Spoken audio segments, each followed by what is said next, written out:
รายการเสียงธรรมจากสมัชชา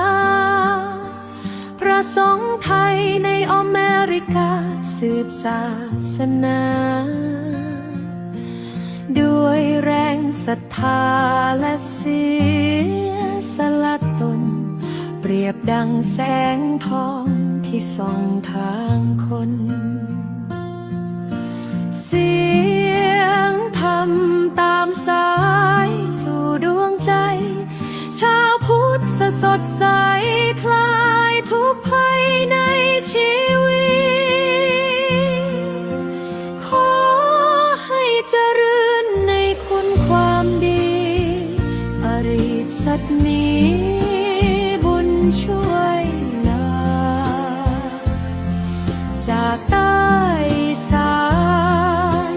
เหนือสุดขอบฟ้า เสียงธรรมนี้นำพาความสุขมา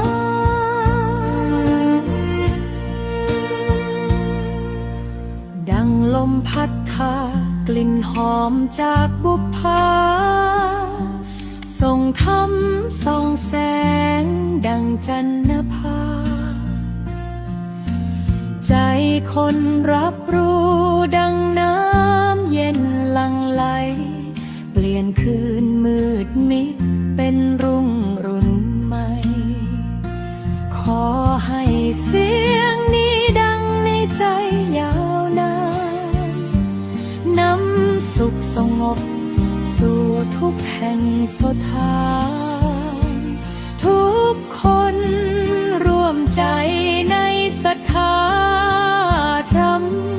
แสงทองส่องนำไม่จางไม่คลาย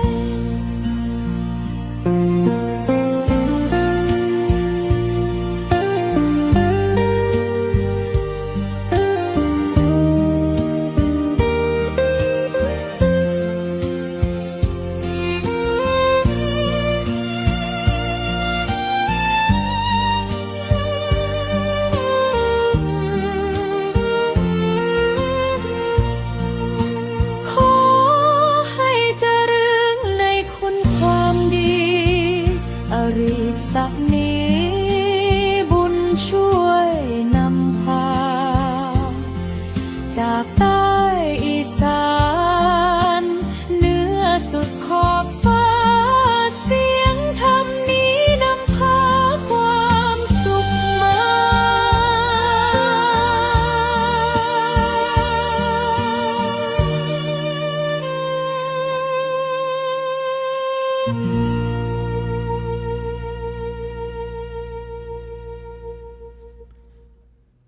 ขอ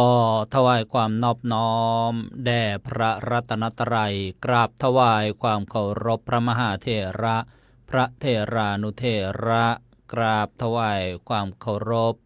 พระเดชพระคุณพระเทพวชิรวิเทศ ประธานสมัชชาทรงไทยในสหรัฐอเมริกาวัดพุทธานุสรณ์ถวายความเคารพหลวงพ่อเจ้าคุณพระวิเทศสิทธิธรรมพร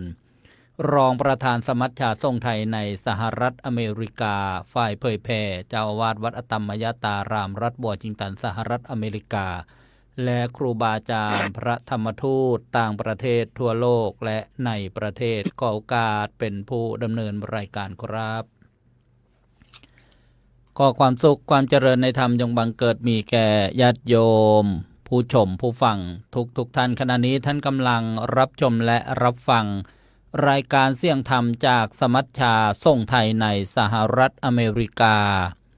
โดยพระธรรมทูตต่างประเทศทั่วโลกที่ประเทศสหรัฐอเมริกาประเทศอังกฤษแล้วก็ประเทศไทยร่วมกันดำเนินรายการร่วมกับสถานีวิทยุกระจายเสียงเพื่อการเผยแผ่พระพุทธศาสนา FM 101 เมกะเฮิรตซ์เป็นแม่ข่ายถ่ายทอดสัญญาณไปอีกหลายคลื่นความถี่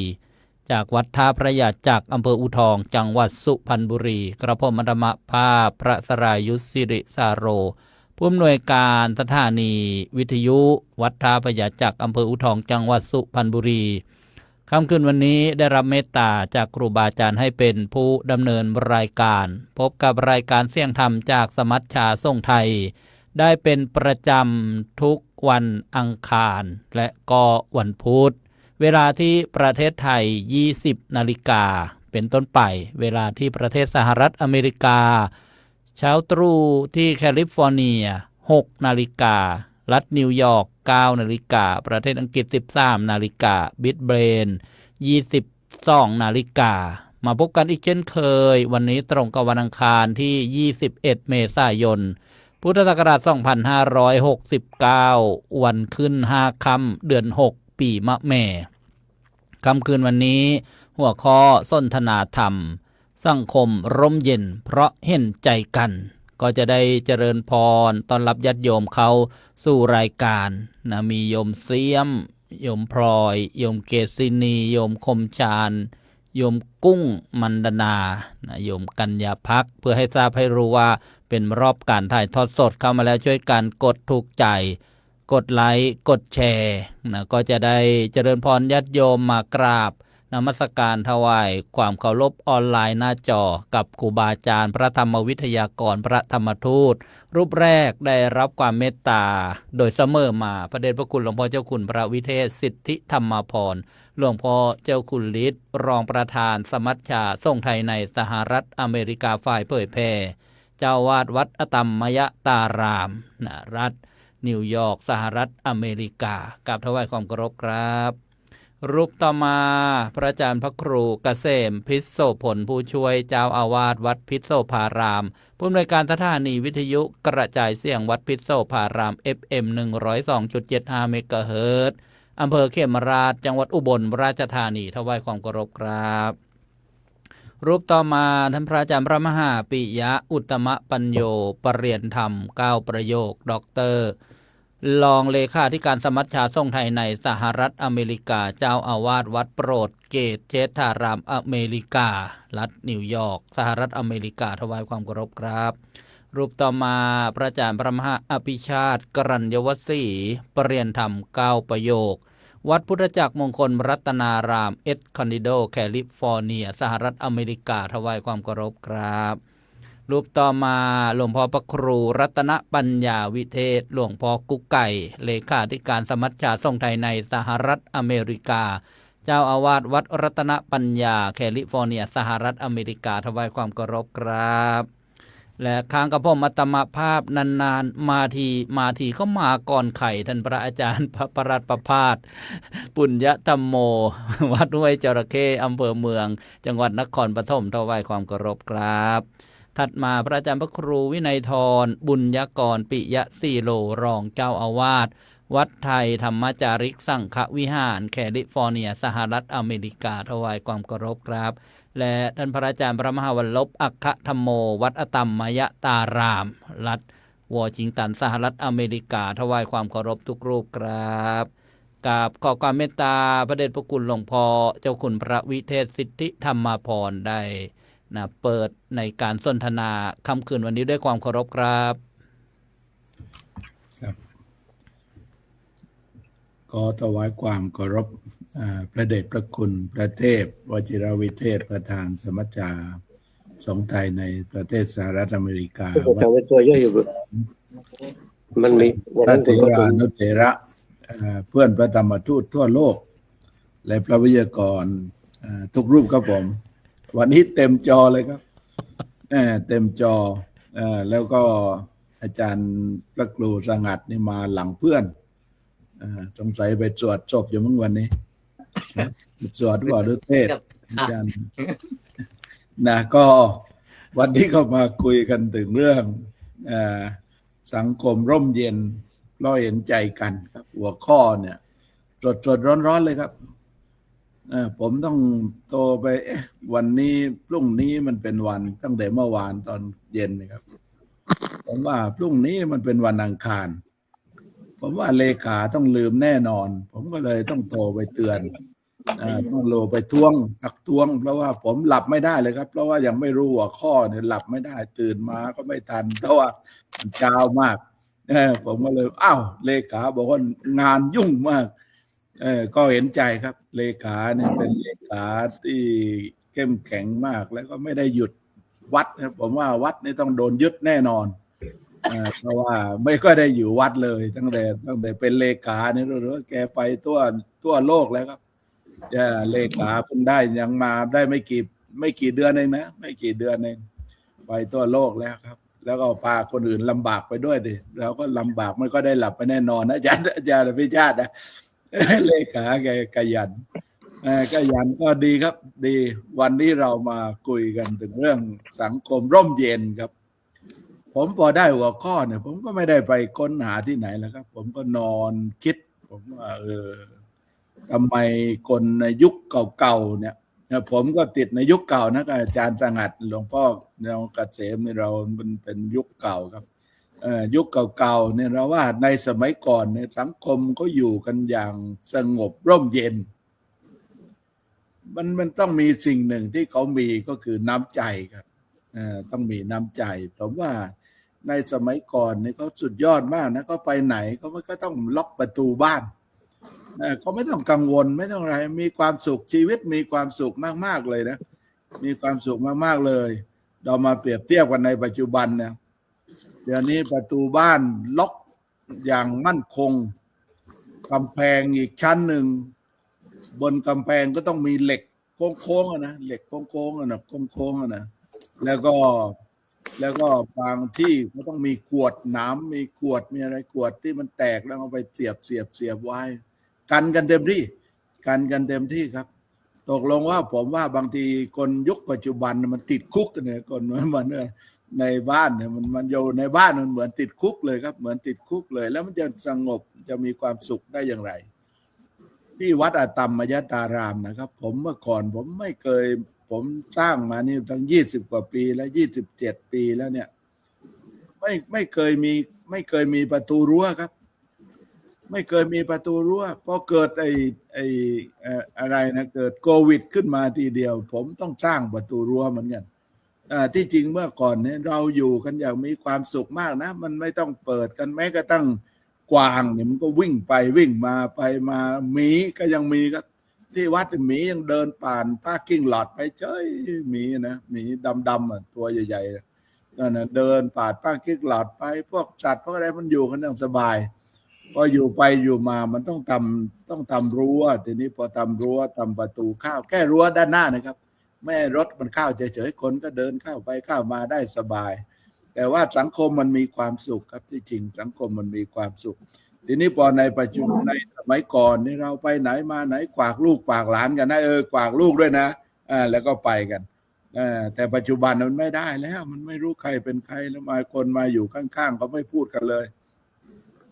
ย้ายมาอยู่ด้วยกันบางทีไม่เจอหน้ากันเลยถึงเจอหน้าก็ไม่พูดถึงพูดกันก็ด่ากันนะมันก็น่าคิดนะมันน่าคิดอยู่ใกล้กันแล้วด่ากันตลอดแล้วมึงแมวมาขี้ใส่บ้านบ้างใบไม้ร่วงมาบ้างอะไรบ้างกิ่งไม้มาโอ้มันสารพัดนะมีอะไรสมัยก่อนนี่เราเคยคุยกันว่าได้ปลามาตัวหนึ่งเราจะทำไงที่มันได้กินได้นานกินได้นานคำตอบที่ถูกก็คือการที่เราทำแล้วก็เราแบ่งปันกับผู้อื่นนะมีน้ำใจแบ่งปันผู้อื่นแล้วก็มันรักกันดีนะแล้วก็พอคนอื่นก็ได้มาก็แบ่งปันกับเราเลยมันกินได้นานนะแต่ในปัจจุบันเนี่ยมันหายไปสิ่งเหล่านั้นมันหายไปผมมาสร้างวัดนะครับที่อเมริกาเนี่ยทั้งที่มันเป็นเมืองที่มันมีความสงบนะผมยังบอกว่าเจ้าพุทธมันน่าจะอยู่แบบเนี้ยอยู่แบบที่ผมอยู่เนี่ยเพราะว่ามันเป็นถิ่นคนที่มีงานมีการทำดีนะมันก็ไม่ค่อยมันปัญหามันน้อยมันไม่อยู่ในเมืองบางทีพวกที่ไม่โอมเลดมันเยอะนะโอมเลดมันเยอะมันค่อนข้างจะลำบากเหมือนกันเดี๋ยวผมอยู่นี่ไม่มีปัญหาอะไรเพราะนั้นสังคมมันสงบแล้วก็ผมคิดว่าวันนี้ก็ลองมาช่วยกันพูดกันคุยกันดูว่าเราสังคมที่ร่มเย็นเนี่ยมันจะใช้หลักธรรมคำสอนในทางพระพุทธศาสนาเข้ามาช่วยจัดการได้อย่างไรขอนิมนต์นะครับผมขอบพระคุณครับหลวงพ่อเจ้าคุณฤทธิ์ได้เมตตาเปิดประเด็นสนทนาธรรมสังคมร่มเย็นเพราะเห็นใจกันท่านได้ย้อนลอยถอยหลังไปว่าสมัยก่อนนี้นะคนเราก็มีน้ำใจนะไปไหนมาไหนสบายสะดวก มีน้ำนะให้ดื่มนะเดี๋ยวนี้ไปไหนมาไหนต้องนึกถึงน้ำมันก่อนนะครับหลวงพ่อเจ้าคุณ ต้องก็นึกถึงน้ำมันก่อน แล้วก็ไม่มีรั้วสมัยก่อนเนี่ยเดี๋ยวนี้ในวัดบางวัดมีรั้วแล้วนะครับพระเดชพระคุณหลวงพ่อเจ้าคุณ ปิด2 ทุ่มเปิดตี 4ผมก็นึกว่าเราเวลาพระเป็นอะไรกลางคืนนี้จะออกยังไงจะเข้ายังไงเลยเนี่ยนะแล้วก็นะขโมยนะคนไม่ดีก็ไม่กลัวพี่แล้วด้วยนะเจดีย์ต่างๆก็ไปทุบเอาโกฐทองเหลืองไปเมื่อสงกรานต์ที่ผ่านมาผมก็เลยบอกโยมต้องแปะป้ายไว้เจดีย์นี้ไม่มีโกฐทองเหลือง ไม่ต้องทุบเอากระดูกปู่ย่าตายายมากองไว้นะเพราะฉะนั้นเนี่ยในหัวข้อคืนนี้ก็จะได้นะรับฟังครูบาอาจารย์รูปต่อมาต้องกลับขอบพระคุณหลวงพ่อเจ้าคุณฤทธิ์อีกครั้งหนึ่งกราบอาราธนาหลวงพ่อพระครูสุนทรพจนบัณฑิตรองศาสตราจารย์ดรเจ้าคณะอำเภอขนอมเจ้าอาวาสวัดเจดีย์หลวงอำเภอขนอมจังหวัดนครศรีธรรมราชกราบอาราธนาด้วยความเคารพครับครับผมขอโอกาสท่านประธานนะครับ แล้วก็เพื่อนสาธมิกผู้ร่วมสนทนาทุกท่านพร้อมทั้งญาติโยมผู้ฟังทุกๆคน ต้องขออะไรเดียเรียกว่าแก้ข่าวที่ถูกพาดพิงว่ามาช้าเพราะไปสวดผีมาครับได้ยินแว่วๆเมื่อกี้ตอนเข้ามาเนี่ยทำไมลิงก์มันเปลี่ยนแปลงตลอดเวลาเนี่ยผมตั้งแต่เหลือ10 นาที2 ทุ่มนะครับที่ผมนั่งจะเข้ามันอยู่มันเข้าไม่ได้อะครับให้อภัยครับให้อภัยครับประธานมันเข้าไม่ได้2 ทุ่มผมต้องเรียกพระต้องโทรศัพท์เรียกพระมาช่วยหาให้ว่าไหนแล้วจะเข้ายังไงที่เคยเข้ามามันเข้าไม่ได้นี่นั่นแหละพอเข้าได้ปุ๊บก็ได้ยินเสียงท่านเจ้าคุณบอกว่าผมเพิ่งเข้ามาสงสัยจะไปสวดผีว่ะได้ยินตอนไหนไม่ได้ยินตอนในสวดผีเดี๋ยวมันมีปัญหาไปสวดศพมาว่างั้นไม่ได้ไปสวดศพหรอกครับมันเข้าไม่ได้ทีนี้ถ้าเข้าได้ก็จะได้มาคุยก่อนนอกรอบแล้วล่ะว่ามันยังไงนี่เนาะคืออยากจะคุยแต่วันนี้ก็มาคุยในเรื่องดีกว่านะครับคุยในเรื่องที่ประเด็นที่ว่าสังคมร่มเย็นเพราะเห็นใจกันมันก็เป็นเหตุเป็นผลในตัวเนาะถ้าพูดกันแล้วนี่ชื่อเรื่องวันนี้นี่เป็นการเป็นเหตุเป็นผลในตัวกันว่าหนึ่งถ้าเราต้องการที่จะให้สังคมร่มเย็นเนี่ยมันต้องเห็นใจกันนั่นคือในทางอีกด้านหนึ่งถ้าจะมองว่าการเห็นใจซึ่งกันและกันเนี่ยจะทำให้สังคมร่มเย็นก็พูดง่ายๆว่าวันนี้เรื่องพูดไม่ยากวันนี้นะไม่ต้องอะไรนะก็เรียกไม่ต้องแหกโค้งหรืออะไรนะของท่านดีนะมาไว้วันนี้ดีนะไม่ได้มาครับไม่ได้มาใช่ไหมของท่านดีนะต้องแหกโค้งใช่ไหมอะไรอย่างเงี้ยนะคือมันเป็นเหตุเป็นผลซึ่งกันและกันว่าสังคมร่มเย็นเพราะเห็นใจกันสรุปก็คือว่าความสงบร่มเย็นทั้งหลายนี่มาจากความเห็นอกเห็นใจทีนี้คำว่าเห็นใจนี่ไอตัวคำว่าเห็นใจนี่ถ้าพูดธรรมะก็คือตัวเมตตาและตัวเมตตาเนี่ยเป็นตัวที่ทำให้เกิดความเห็นอกเห็นใจและก็จะนำมาถึงการช่วยเหลือเกื้อกูลที่ภาษิตที่พระพุทธเจ้าตรัสว่าโลโกปัฏฐัมภิกาเมตตานี่ถือว่าใช้ได้ตลอดกาลเลยนะเป็นอากาลิโกทุกอย่างคำสอนพระพุทธเจ้านี่เป็นอากาลิโกไม่หมดยุคไม่หมดสมัยไม่มีอะไรทั้งสิ้นไม่มีขอบเขตพูดง่ายๆว่าปัจจุบันอดีตเป็นยังไงปัจจุบันก็เป็นอย่างนั้นนะโลกแคบโลกกว้างโลกในไหนก็แล้วแต่ถ้าคนมีเมตตาต่อกันเนี่ย2 คนนี่ถ้ามีเมตตาต่อกันก็มีความสุขแต่ถ้าขาดเมตตาต่อกันเนี่ยคน2 คนก็ทะเลาะกันได้ทุกวันแล้วก็จะหาความร่มเย็นไม่ได้เลยถ้า2 คนนั้นมีแต่ทะเลาะกันอยู่เนี่ยเพราะฉะนั้นคำหนึ่งที่บอกว่าไอ้โลโกปัฏฐัมภิกาเมตตาเนี่ยไอ้สำหรับประเด็นวันนี้ผมก็ขอคิดว่า เมตตานี่เป็นตัวสำคัญที่สุดตัวหนึ่งนะครับ ในการที่จะทำให้โลกนี้ทำให้สังคมนี้ร่มเย็นอยู่เย็นเป็นสุข แล้วประเด็นที่สองก็คือการที่นึกถึงอกเขาอกเรา เอาใจเขามาใส่ใจเรานึกถึงอกเขาอกเราที่ภาษิตบาลีว่าอัตตานังอุปมังกะเรถ้าแปลตามตัวก็คือว่าพึงทำตัวเองเป็นสิ่งเปรียบเทียบเป็นอุปมานั่นหมายถึงว่าถ้าเราไม่ชอบให้เขาเอาเปรียบเอาไม่ชอบให้คนอื่นเอาเปรียบเราเราก็ไม่เอาเปรียบคนอื่นไม่ชอบให้คนอื่นเบียดเบียนเราเราก็ไม่เบียดเบียนคนอื่นเขาพูดง่ายๆก็คือมาจากความเข้าใจนั่นแหละเข้าใจว่าสัตว์โลกทุกชีวิตต้องการความสุขไม่ได้ต้องการความทุกข์ต้องการความยิ้มแย้มแจ่มใสไม่ต้องการความบึ้งตึงอะไรพวกนี้นะครับอันก็น่าจะพอก่อนนะครับ เพราะว่าเดี๋ยวว่าถ้าผมพูดนานไปก็เดี๋ยวหลายท่านอาจจะบอกว่า คนภาคพิงอีก มาช้าแล้วพูดนานอีกอะไรอย่างนี้เนาะโดยเฉพาะพระครูรัตนะนั่งยิ้มทำท่าจะเคาะระฆังอีกแล้วนะ เอาวันนี้ นะครับก็อันว่าตอนรอบแรกนี้ผมเปิดประเด็นไว้2เรื่องแล้วกันนะครับ2เรื่องว่าหนึ่งก็คือตัวที่จะทำให้สังคมร่มเย็นได้นี่ก็เพราะหนึ่งที่บอกว่าเพราะเห็นใจกันในที่นี้ความเห็นใจก็มาจากความเมตตาความรักแล้วก็พอเมตตาตัวนี้ก็ทำให้มันมีความกรุณาอยากจะช่วยเหลืออยากจะเกื้อกูลและอีกอย่างหนึ่งก็คือนึกถึงอกเขาอกเราที่ว่าภาษิตบาลีว่าอัตตานังอุปมังกะเรเอาตัวเองเป็นตัวเปรียบเทียบว่าถ้าเราไม่อยากให้เขาเอาเปรียบเราเราก็ไม่เอาเปรียบเขาไม่อยากให้คนอื่นเบียดเบียนเราเราก็ไม่เบียดเบียนเขานะครับขอจบแค่นี้ก่อนนะครับขอบคุณครับ ครับขอบพระคุณครับหลวงพ่อสหัสอยากจะเรียนถามว่ากุศลามาติกาขึ้นราคาหรือยังครับ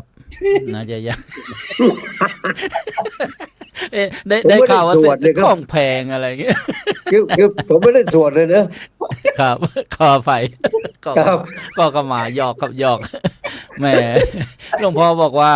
กระทู้วันนี้นี่โอ้โหง่ายไม่ต้องเตรียมอะไรเลยนะแต่นะโดยบัณฑิตนักปราชญ์ในวิสัยของหลวงพ่อนี่เรียกว่าได้เนื้อห้านะเมตตาเราคงเคยได้ยิน เมื่อกี้ตอนที่รับลิงก์นั่นผมกำลังขุดหญ้าอยู่ที่กลางวัดนะครับขุดหญ้าอยู่ลานวัดแล้วหลังจากนั้นมาก็มารดน้ำต้นไม้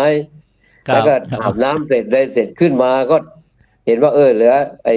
ทุ่มครึ่งแล้วก็เลยเลิกจากรดน้ำก็ขึ้นมาอาบน้ำอาบท่าก็ขึ้นมาก็เอาแล้วกันพอจะเปิดลิงก์มันเปิดไม่ได้ครับขออภัยครับเดี๋ยวขอแค่นี้นะครับครับเดี๋ยวครั้งต่อไปจะส่งแบบใหม่ครับวันนี้ส่งเป็นในข้อความไปด้วยรวมไปเลยอาจจะผิดพลาดทางเทคนิคก็ขอเข้ามาอภัยด้วยครับหลวงพ่อบอกว่าไม่เป็นไรผมจะเรียนรู้ของใหม่ว่าอะไรต่างๆมันทันสมัยไปตลอดเวลาครับเมตตาธรรมคำจุลโลกแล้วก็ญาติโยมอกเข้าอกเรานะอกเต่าอกตะภาพเข้ามาแล้วช่วยกันกดถูกใจกดไลค์กดแชร์นะของผู้ดำเนินรายการนี้แชร์มากไม่ได้โยมโดนปิดบัญชีอยู่เป็นประจำเลยนะขออนุโมทนาต้อนรับทุกท่านไม่ได้อ่านชื่ออ่านนามก็แสดงให้ปรากฏนะนี่เรียกว่าใช้สื่อบูรณาการกับขอบพระคุณหลวงพ่ออีกครั้งหนึ่งกราบอาราธนาพระอาจารย์พระครูเกษมพิโสพลจากอุบลราชธานีทราบว่าฮ้อนแห้งกราบอาราธนาครับ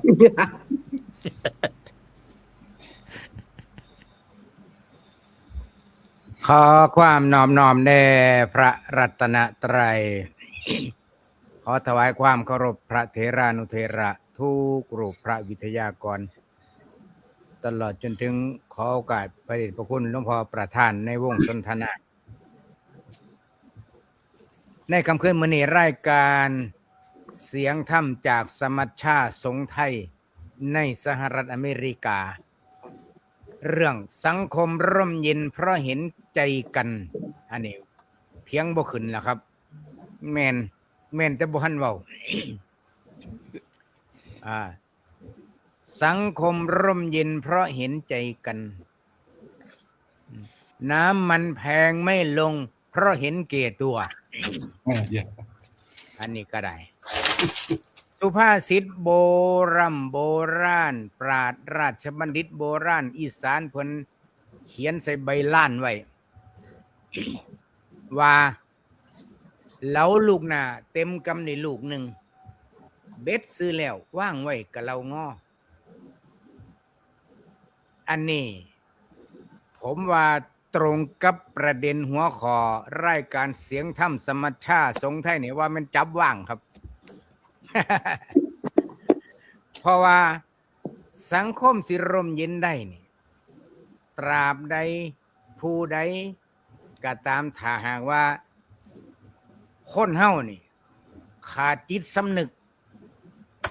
อันนี้พังมัดขาดจิตคนเฮานี่ต้องมีจิตสำนึกระลึกถึงหน้าที่มีกตัญญูดูธรรมชาติจังสิหูจักว่าสถานการณ์โลกณปัจจุบันนี้สังคมบ้านเฮาณปัจจุบันนี้โลกมันมีอีหยังเปลี่ยนแปลงเศรษฐกิจมีอีหยังเปลี่ยนแปลงสภาวะจิตใจคนมีอีหยังเปลี่ยนแปลงสิ่งแวดล้อมมนุษย์มีอีหยังเปลี่ยนแปลงเมื่อหูจังซี่แล้ววิชาการหลายๆที่หูมาต้องเอามาประยุกต์มารีไซเคิลให้เข้ากับสิ่งแวดล้อมณสถานที่ตรงนั้นให้มันเกิดประโยชน์เพื่อส่วนรวมนี่ต้องร่วมใจกันถ้างานใหญ่ๆไม่เห็นใจกันมันก็จบเกมทันทีญาติโยมทั้งหลายคำว่าเหลาลูกหน้าเต็มกำในลูกหนึ่ง คันสิเว้าย่อๆ พอเกรงใจท่านเลขาสมัชชาเพิ่นก็เว้าย่อๆเอาว่าแล้วลูกหน้าเต็มกำในลูกหนึ่งนี่หมายถึงครูอุปชฌาย์อาจารย์หล่อหลอมดวงจิตดวงใจลูกๆล้านๆลูกศิษย์ลูกหามาโอ้ยมากมายกายกองเป็นร้อยเป็นพันเป็นหมื่นครูบาอาจารย์ที่เต็มหน้าจอที่โยมเห็นอยู่นี่ล้วนแล้วแต่ว่าปั้นดินให้เป็นดาวมาจนหล่นมือแล้วโยมถ้าโยมบ่ซอยครูบาอาจารย์ที่เพิ่นนั่งอยู่หน้าจอนี่แล้วโยมสิไปซอยไผเพิ่นเหลาลูกหน้ามาไว้เต็มแต่ว่าเบ็ดซื้อแล้วว่างไว้กับเราง้อยังบ่ทันได้เอาไปใช้งานสำโยมมันถือแสงแดดแน่ถืออากาศแน่มันก็ไม่ลูกหน้าเนี่ยเขาสิทำจากไม้ไผ่นะบ่ได้ทำจากไม้พะยุงบ่ได้ทำจากไม้ประดูบ่ได้ทำจากไม้เต็งไม้รั่งแต่เฮ็ดจากไม้ไผ่ล่นไฟใส่มือกับเขาดัดที่เว้านี่ที่เว้ามานี่1เจอใบล้าน2เคยใส่ชีวิตแบบนี้มาแล้วเบ็ดลูกหน้านี่เอาไปยิงหยังไปล่าสัตว์เพราะสมัยนั้นบ่มีปืน ผู้เว้านี่ก็เคยไปใส่ชีวิตแบบนี้มาแล้วเวลายิงเหนียวไกลหน้านี่ดังเป้งชุบโอ้โหคันไปยิงกบมันโดนกบก็ค่ำเดียวก็เอาไปต้มได้ โอ้เสียงกบเป็นตะคือนะ บ้านนี่เฮ็ดจังได๋เราลูกหน้าในที่นี่ก็หมายถึงว่าพุทธศาสนิกชนเฮามีสมเด็จพระสัมมาสัมพุทธเจ้าเป็นสมเด็จพ่อเฮาเพิ่นก็พยายามเหลาลูกหน้าไว้หลักวิชาการหลักคำสอนก็ 84,000 ข้อก็บ่ได้หมายถึงว่าเอาไปให้หมดนะต้องปฏิบัติให้ได้ทั้ง 84,000 ข้อนะเพิ่นก็บ่ได้ว่าผู้ใดมักออปชั่นใดก็เลือกไปผู้ใดมักประเด็นไหนถือจริตก็เลือกไปได้ประโยชน์ทั้งนั้นแต่ว่านี่แหละโยมเพื่อสิได้เป็นลูกหน้าที่ใส่ได้ว่างไว้กับเราง้อนี่เหลือลูกเดียวครูบาอาจารย์นั่งเต็มจอนี่โยมเหลือมาจาก10,000 กว่ารูปนี่เด้ เหลือมาจาก10,000 กว่ารูปมันเหลืออยู่ซ้ำเต็มหน้าจอนี่รุ่นกระผมหรือว่าอาตมาเนี่ยบวช22ครับเหลือ2ครับจนถึงปัจจุบันนี่เหลือ2นี่คือผลงานหลวงพ่อครูอุปชฌาย์อาจารย์เพิ่นปั่นมาเอา ก็เว้าให้โยมพิจารณาเบิ่งว่าเฮาเป็นพุทธศาสนิกชนนี่เหตุจังได๋เฮาจังสิมีแรงผลักดันสนับสนุนส่งเสริมครูบาอาจารย์พระสงฆ์ที่เพิ่นเผยแผ่อยู่เดี๋ยวนี้นี่เฮาสิซอยดัดลูกหน้าซอยเพิ่นอย่างน้อยโยมก็ลูกกี่คนน่ะสมมุติว่าลูกมีลูก5คนได้จัก4คนได้บ่หลุดมือไปซะหนึงนี่ได้บ่แต่ซุมื้อนี้บ่มีลูกสักคนเงินมีก็เป็นมีเป็นกองๆแต่ว่าบ่มีทายาทแล้วศาสนาเฮาสิอยู่รอดปลอดภัยไปได้จังไดญาติโยมอันนี้ก็คันคิดให้ละเอียดนะคิดให้ละเอียดระลึกถึงหน้าที่เฮาเป็นไผมาจากไสวงตระกูลหยังอยู่เชื้อชาติใดอยู่บนพื้นแผ่นดินใดเฮาเกิดมาจากประวัติศาสตร์ชาติใดเฮามีเกียรติมีศักดิ์ศรีบ่อันนี้คันเฮาระลึกถึงหน้าที่แล้วสิบ่เกิดอธิกรณ์แต่ที่เกิดอธิกรณ์เพราะว่าเดี๋ยวนี้เฮาอินโนเซนต์กันมากๆบ่เดียงสาบวชพรรษาหลายก็บ่เดียงสาก็บ่อึดหน้าหนังสือพิมพ์ทุกมื้อนี่ล่ะหน้าโลกโซเชียลทุกมื้อนี่ล่ะนี่เพราะอินโนเซนต์ลืมคิดไปว่าฉันเป็นคนมีเกียรติมีศักดิ์ศรีเป็นมนุษย์เป็นบัณฑิตบ่ได้ว่าเลยมีแต่ว่าได้จังว่าปากครึ่งจมูกครึ่งเอาเลยปังปังปังปังปังสะใจเด้อโหยฉันชนะโอ้นี่แหละโยมบ่เย็นแน่นอนบ่เย็นมีแต่เดือดร้อนในชาตินี้ยังบ่พอนะหลังจากเบิดอายุไขแล้วก็ยังสิไปเดือดร้อนในภายภาคหน้าอีกมากมายกายกองหนักกว่าในขณะที่เป็นมนุษย์ด้วยซ้ำจังไว้โยมสิเฮ็ดจังได๋ล่ะต้องมาซอยครูบาอาจารย์คิดเพื่อสิไปรีไซเคิลแนวความคิดมนุษย์เฮ็ดจังได๋เฮาสิจูงลูกเฮาจูงหลานเฮาจูงกัลยาณมิตรเฮาไปสู่ทางที่เป็นสวรรค์ในมนุษย์นี่ละเอาสวรรค์ในมนุษย์นี่ปัจจุบันนี่มันยังเห็นไว้ถ้าจังใดก็ฝากไว้น้ำญาติน้ำโยมสู่ขู่สู่คนคำว่าคนเฮาคันว่ามีจิตสำนึกนี่ประเด็นแรกนี่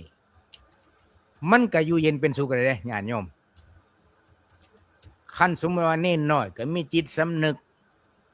คันเน้นน้อยมีจิตสำนึกเน้นน้อยก็รักษาศีลกลุ่มก็เป็นสามเณรที่น่ารักของหลวงพ่อพระอุปชา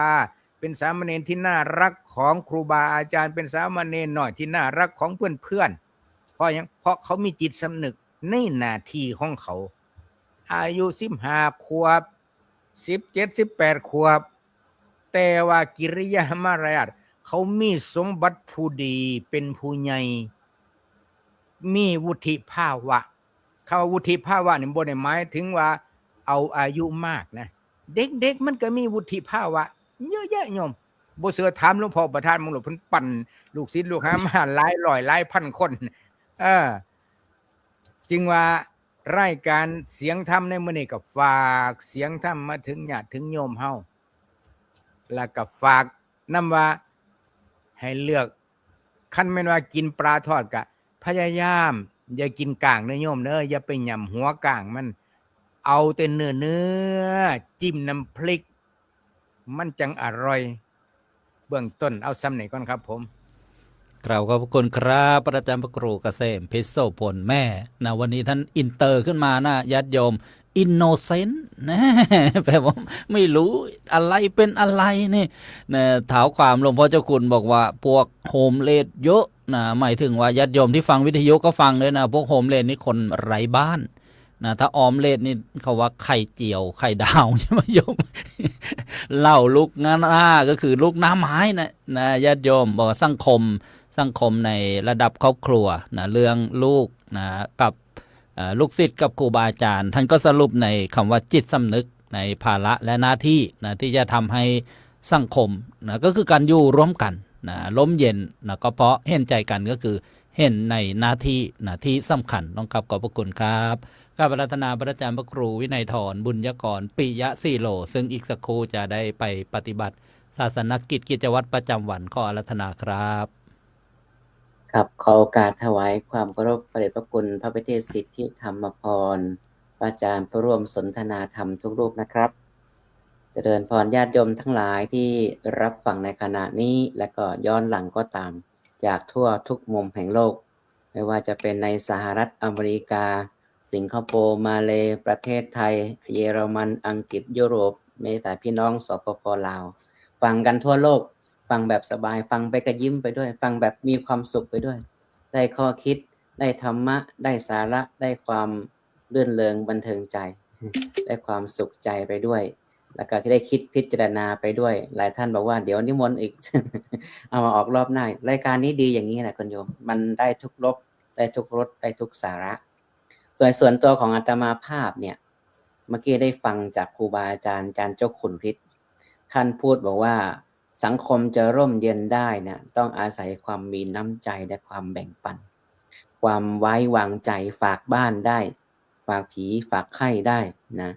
อยู่ที่ไหนก็อยู่ปลอดภัยไม่ต้องมีรั้วบ้านอันนี้ก็สำคัญแต่ปัจจุบันเนี่ยเริ่มเปลี่ยนไปเยอะแม้กระทั่งรั้ววัดก็ต้องล้อมรั้วอย่างแน่นหนาแล้วก็สูงแบบมั่นคงไม่อย่างนั้นไม่ปลอดภัยประตูบ้านประตูกุฏิหน้าต่างเนี่ยต้องเอาให้แน่นวันก่อนนี้สังคมไทยก็บอกว่ามีเงินอยู่ในธนาคารบอกว่าฝากเงินไว้ในธนาคารฝากทรัพย์สินธนาคารเดี๋ยวธนาคารเขาจะมีปัญหาเขาก็เลยมีนโยบายให้เอาเงินออกจากธนาคารเขาก็ไปถอนเงินจากธนาคารมาเก็บไว้ที่บ้านโจรมันก็ตามจากธนาคารมาที่บ้านรู้อยู่แรงๆแต่ไม่มั่นใจว่าจะมีคนตามก็วางใจก็ไม่เฉลียวใจเพราะมาไว้ที่บ้านโจรมันก็ตามมามันงัดที่บ้านตอนที่เจ้าของบ้านไม่อยู่หมดไป140,000 เหรียญนะครับเกลี้ยงเลยครับเกลี้ยงทั้งบ้านเลยทรัพย์สินหายไปประมาณ 80% นะไม่ปลอดภัยครับทุกวันนี้เห็นไหม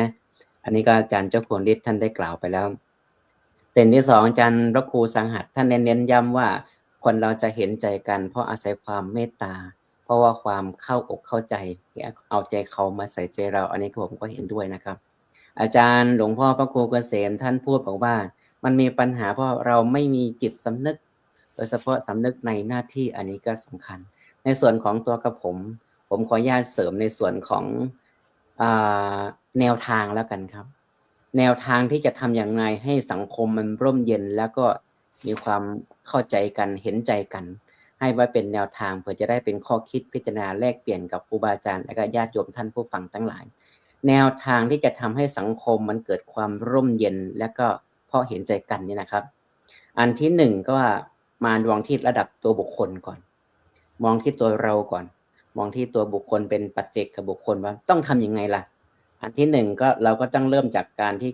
รคิดก่อนเนาะคิดก่อนที่จะพูด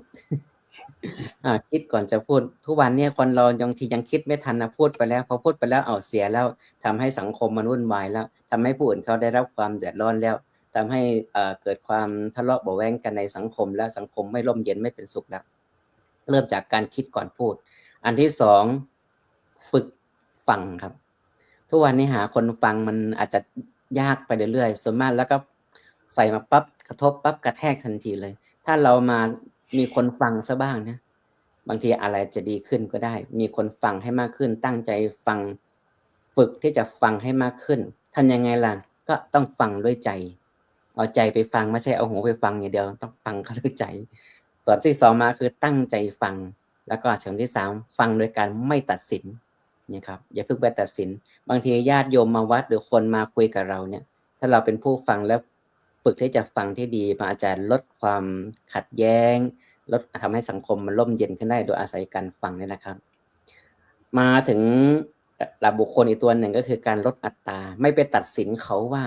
เขาเป็นอย่างนั้นเขาเป็นอย่างนี้ไปวิพากษ์ไม่ไปวิจารณ์เขาเนี่ยนะครับอันนี้ก็เป็นส่วนหนึ่งมาถึงระดับครอบครัวล่ะทำยังไงถึงจะให้มันเกิดความร่มเย็นแล้วก็เห็นใจกันได้ในส่วนของครอบครัวที่สำคัญก็คือการสื่อสารพ่อแม่สื่อสารกันกับพ่อกับแม่สื่อสารกับลูกสื่อสารกับพ่อแม่ยังไงเป็นต้นลูกก็สื่อสารกันและการสื่อสารกันในหมู่ญาติการสื่อสารกันมีกิจกรรมรวมญาติกันมีกิจกรรมในเชิงครอบครัวโดยเฉพาะกิจกรรมช่วงสงกรานต์เนี่ยเป็นกิจกรรมที่สร้างความสัมพันธ์ที่ดีในครอบครัว ถือโอกาสนี้นะครับในวงหมู่เครือญาติสร้างความสัมพันธ์สื่อสารที่ดีๆมีกิจกรรมร่วมกันมีกิจกรรมเยือนครอบครัวผมชอบอเมริกาอย่างหนึ่งนะบางทีเนี่ยวันเสาร์อาทิตย์ใช่ไหมครับถ้าเขาว่างจากการเข้าโบสถ์ว่างจากการงานไปเป็นครอบครัวนะครับพาจูงพ่อพาแม่พาลูกพาหลานไปเดินเล่นตามสวนสาธารณะนะพ่อก็เข็นรถเข็นไปบางทีก็ปั่นจักรยานกันไปเป็นครอบครัวเลยครับดูแล้วมันน่ารักนะในชุมชนอันนี้ก็เป็นกิจกรรมเชิงครอบครัวเหมือนกันส่วนที่สองมาคือบางทีผิดพลาดมาในคู่ครอบครัวก็ต้องให้อภัยซึ่งกันและกันอันนี้ระดับครอบครัวครับระดับสังคมนะครับอันนี้ใหญ่ขึ้นมาหน่อยแต่ก็หนักขึ้นมาในสังคมเนาะระดับสังคมเนี่ยผมคิดว่าการแบ่งปันมันทำให้เกิดความร่มเย็นเกิดทำให้เกิดสังคมที่น่าอยู่มากขึ้นแบ่งปันกันเกิดให้ชุมชนมีความกรุณากันอยู่ดีตายดีกันฝากผีฝากไข้อยู่กันแบบไว้วางใจกันนะครับสังคมต้องมีการสร้างสื่อที่สร้างสรรค์อย่างสื่อเสียงธรรมจากสมัชชาสงฆ์ไทยเนี่ยเป็นสื่อสีขาวเป็นสื่อสร้างสรรค์ครับเราต้องช่วยกันในการสร้างสื่อที่สร้างสรรค์สื่อสีขาวให้มากขึ้นสื่อที่สร้างสรรค์เป็นยังไงครับสื่อที่ไม่สื่อที่ลดความเหลื่อมล้ำในสังคมครับลดชนชั้นในสังคมสื่อที่จะลดความรุนแรงในสังคมโดยเฉพาะการบูลลี่กันนะครับการบูลลี่การส่อเสียดกันกระแสะกันในสังคมเนี่ยต้องลดให้น้อยลงนะให้มีสื่อสีขาวมากขึ้นสื่อที่พร้อมที่จะอยู่กับใช้ยุคดิจิตอลนะครับให้เกิดประโยชน์ในการสื่อสารเข้าถึงผู้คนให้มากยิ่งขึ้นอย่างที่เราเนี่ยมีธรรมะออนไลน์เนี่ยเสียงธรรมจากสมัชชาสงฆ์ไทยรายการเสียงธรรมจากวิทยุของท่านอาจารย์สรายุทธเนี่ยเป็นสื่อสีขาวที่ทำให้คนได้เข้าถึงธรรมะได้เปิดมุมมองเปิดความคิดได้มากยิ่งขึ้นนะครับอันนี้คือระดับสังคมครับที่สำคัญครับสังคมต้องไม่ซ้ำเติมกันเนาะเดี๋ยวนี้เกิดมาปั๊บเห็นเขาพลาดเนี่ยล้มปั๊บไม่มีแต่ข้ามนะครับกระทืบซ้ำบี้ทำอีกต่างหากนะเหยียบย่ำซ้ำอีกต่างหากแบบเอาให้จมดินกันเลยนะครับอันนี้ก็การสังคมที่ซ้ำเติมกันอย่างเงี้ยมันเป็นสังคมที่ไม่เกิดความร่มเย็นไม่เป็นสังคมที่เป็นสุขแล้วก็ไม่แสดงถึงความเห็นอกเห็นใจกันไม่แสดงถึงความเข้าใจกันเมื่อเป็นอย่างนี้สังคมก็จะไม่น่าอยู่ครับมองไปถึงระดับโลกครับโลกใบนี้เมื่อกี้อาจารย์วคุสหัสท่านบอกว่ามันต้องมีความเมตตาทำคุ้มจองโลกคุ้มของโลกนะครับการที่เราจะอยู่ร่วมกันได้ต้องมีความเมตตาเห็นอกเห็นใจกันอย่างนี้นะครับผมก็ฝากไว้เป็นแนวทางไว้ในระดับทั้ง 4-5 ระดับอย่างนี้เผื่อว่าจะเป็นประโยชน์แลกเปลี่ยนกับครูบาอาจารย์และญาติโยมทุกท่านครับขอบพระคุณมากครับผมขอบพระคุณครับอาจารย์พระครูวินัยธรบุญยกรปิยะซีโลซึ่งท่านก็มีศาสนกิจนะที่อเมริกาเนี่ยเพิ่งจะเช้านะญาติโยมที่ท่านอยู่ก็จะต้องไปทำวัดเช้านะก็ขอกับอาราธนาตามอัธยาศัยได้ครับแล้วก็ถ้ามีโอกาสก็มาในรอบสรุปได้นะครับขอบพระคุณครับท่านก็ได้ให้แนวทางนำเสนอแนวทางไว้ในระดับบุคคลระดับครอบครัวระดับสังคมแล้วก็การใช้สื่อสร้างสรรค์นะสื่อเนี่ยให้เป็นสีขาวนะอย่าบูลลี่กันนะอย่าเปรียบเทียบกันนะบางทีเนี่ยคืนนี้ผมอยากจะถวายนะกระทู้สดๆในรายการที่ครูบาอาจารย์พ่อแม่ครูบาอาจารย์พระธรรมทูตอาจจะต้องมาพูดกับญาติโยมสื่อโซเชียลเขาบอกว่ามีพระธรรมทูตรูปหนึ่งเอากล้วยมาเปรียบเทียบกันอะไรประมาณนี้นะครับเดี๋ยวรูป หรือจะไม่พูดก็อดไม่ได้สิละครับครูบาอาจารย์พระธรรมทูตต่างประเทศด้วยอะไรยังไงเดี๋ยวต้องขอฝากกระทู้ไว้นะครับขอบพระคุณครับกราบอาราธนาพระอาจารย์พระมหาปิยะอุตตมปัญโยปรริยนธรรม9ประโยคด็อกเตอร์ด้วยความเคารพครับครับกราบขอโอกาสพระเดชพระคุณพระวิเทศสิทธิธรรมพรประธานในที่สนทนาครูบาอาจารย์เพื่อนพระธรรมทูตที่เคารพทุกรูปนะครับต้องขออภัยเมื่อกี้นี้มีโทรศัพท์เข้านะครับยังงงอยู่ว่าจะรับโทรศัพท์หรือว่าจะจัดรายการก่อนดีก่อนที่จะได้เข้าสู่การสนทนาแลกเปลี่ยนกันในวันนี้ก็อยากจะโฆษณาหนังสือนิดนึงนะครับเมื่อกี้นี้โฆษณาให้อาจารย์พระประหลัดประภาสว่ามีหนังสือดีๆนะเป็นหนังสือ How to นะครับเป็นวิธีการดำเนินชีวิตซึ่งก็เป็นหนังสือที่แปลเป็นภาษาไทยคนเขียนนี่ชื่อเวกคิงนะครับเขาเคยไปปฏิบัติธรรม แล้วก็ที่อ่านดูนี่หนังสือเล่มนี้ก็ส่วนมากก็จะเป็นคำสอนในทางพุทธศาสนานะซะเป็นส่วนใหญ่ แต่ว่ามันเป็นคำสอนที่ลงสู่ภาคปฏิบัตินะครับ โดยส่วนมากเนี่ยเราก็จะได้ศึกษาเรียนรู้ธรรมะมามากมาย แต่ว่าสิ่งหนึ่งที่ทำให้มันไม่เกิดผลหรือว่าเกิดประโยชน์ก็คือ เราไม่สามารถนำลงสู่ภาคปฏิบัติได้นะอย่างที่เราพูดกันอยู่นี่ก็คือทำไงนะจะนำความเมตตาหรือว่าเมตตา in action ก็คือว่าทำยังไงจะนำความเมตตานี่ลงสู่ภาคปฏิบัติได้นะซึ่งพระพุทธเจ้าท่านก็บอกไว้ how to นะครับวิธีการ แต่พอพูดถึงหัวข้อนี่ต้องชื่นชมครูบาอาจารย์ที่ท่านตั้งหัวข้อนั้นบอกว่าสังคมร่มเย็นเพราะเห็นใจกันมันก็กินความอยู่ในตัวอยู่แล้วสังคมจะร่มเย็นเนี่ยเพราะว่าเห็นใจกันคำว่าเห็นใจกันนี่เป็นความหมายที่ลึกซึ้งนะครับถ้าพิจารณาให้ดีพอพูดถึงคำว่าเห็นใจกันนี่ผมนึกถึงคำว่าอนุปัสสนานะครับคือการตามดูตามรู้ตามเห็นเนี่ยแต่ว่าการที่จะเห็นใจกันได้เนี่ยสิ่งแรกที่ต้องเห็นก็คือต้องเห็นใจตนเองก่อนนะครับการที่จะเห็นใจตนเองเนี่ยต้องอนุปัสสนาเยอะในทางพุทธศาสนาเนี่ยท่านก็เลยให้กลับมาดูตัวเองดูตัวเองเยอะๆเวลามันโกรธนี่มันเป็นยังไงเวลาไม่พอใจมันเป็นยังไงเวลามันดีใจมันเสียใจมันเป็นยังไงเพราะว่าถ้าเราเห็นใจตนเองเนี่ยเขาบอกว่ามันจะนำไปให้เราเห็นใจคนอื่นด้วยเพราะว่าในฐานะมนุษย์เราเนี่ยหรือว่าในฐานะคนหรือว่าเพื่อนร่วมโลกนี่เราก็ไม่ต่างกันนะครับเรามีความสุขมีความทุกข์มีความรู้สึกคล้ายๆกันเพราะว่าถ้าเกิดเราเห็นใจตนเองหรือว่ามองตัวเองเยอะๆนี่เขาบอกว่าจะทำให้เราอ่านตัวเองออกบอกตัวเองได้ใช้ตัวเองเป็นเนี่ยคำ3 คำนี่เป็นคำสั้นๆแต่ว่าลึกซึ้งพอได้หัวข้อก็นึกถึงพุทธพจน์นะครับมีพุทธพจน์หลายบทนะที่พระเจ้าท่านตรัสเกี่ยวกับเรื่องใจเกี่ยวกับเรื่องการมองตัวเองทำไงจะทำให้เข้าใจตัวเองแต่ว่ามีพุทธศาสนสุภาษิตที่ผมชอบมากนะครูบาอาจารย์ก็คงจะ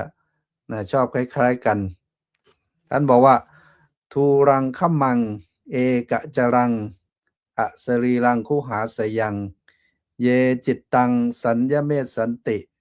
โมกขันติมาระพันธนาท่านพูดถึงเรื่อง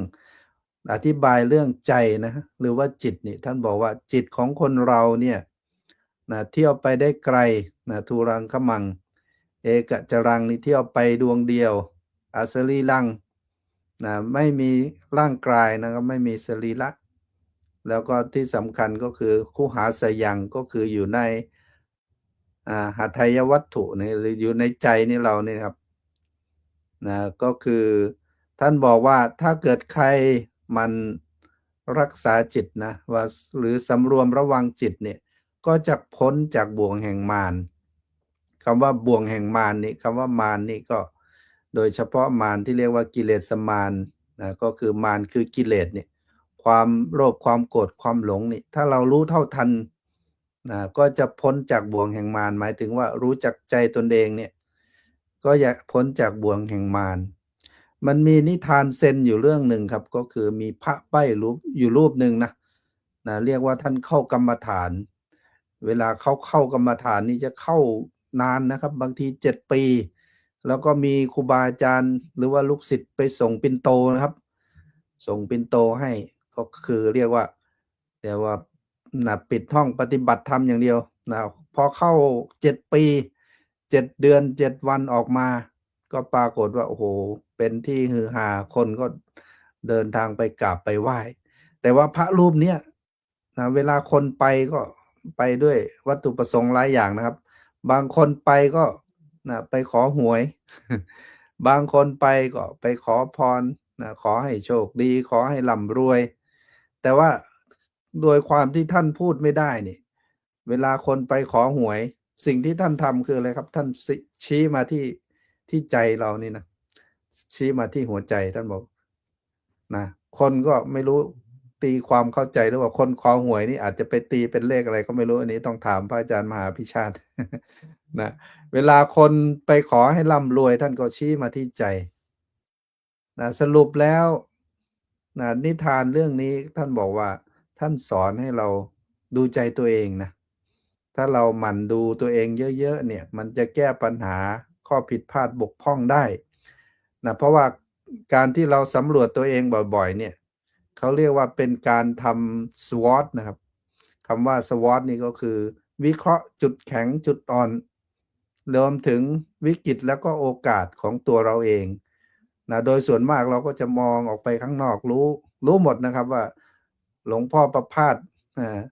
เป็นยังไงแต่ว่าไม่รู้จักตัวเองรู้หมดว่าพระอาจารย์วันลบเป็นยังไงนะแต่ไม่รู้จักตัวเองอันนี้คือข้อผิดพลาดนะในทางพุทธศาสนาเนี่ยเราต้องทำสวอตเยอะๆก็คือดูตัวเองการสวดมนต์นั่งสมาธิคือการดูตัวเองนะครับมาวิเคราะห์จุดแข็งจุดอ่อนจุดแข็งเราเป็นคนที่มีความเสียสละมีน้ำใจจุดอ่อนนะโกรธง่ายหรือว่าขี้น้อยใจอะไรเงี้ยพอเรารู้แล้วเราก็จะได้ปรับปรุงแก้ไขพัฒนาขึ้นไปได้นะฉะนั้นสิ่งที่สำคัญที่สุดต้องกลับมาเห็นใจตนเองก่อนครับแล้วถึงจะเห็นใจกันและกันเนาะแล้วก็จะได้นำนะสู่ภาคปฏิบัติได้โดยเฉพาะความเมตตานี่ทำยังไงเราจะไม่เพียงแต่ท่องหรือว่าแผ่เมตตานะเฉยๆแต่เราจะนำสู่ภาคปฏิบัติได้ซึ่งนี้เป็นเรื่องที่ท้าทายแล้วก็สำคัญครับฝากไว้ในเบื้องต้นแค่นี้ก่อนครับผม กับขอบพระคุณครับพระอาจารย์พระมหาปิยอุตตมะปัญโยปรริญญาธรรม9ประโยคด็อกเตอร์ท่านบอกว่าต้องอนุปัสสนาดูตัวเองเยอะๆอ่านตัวออกบอกตัวได้ใช้ตัวเป็นแล้วก็เสริมอีกนิดนึงว่าวางลงโป่งตกนะต้องเห็นใจตัวเองก่อนนะต้องเห็นใจนะใจนี่มันอาศัยอยู่ในร่างกายนี่แหละนะญาติโยมทุกท่านก็ขออนุโมทนาที่เข้ามาแล้วก็ช่วยกันกดถูกใจกดไลค์กดแชร์ค่ำคืนวันนี้ฟังกันในเรื่องสังคมร่มเย็นเพราะเห็นใจกันกับขอบพระคุณอีกครั้งหนึ่งครับกับอาราธนาพระอาจารย์พระประหลัดประภาสปุญญธรรมโมด้วยความเคารพครับ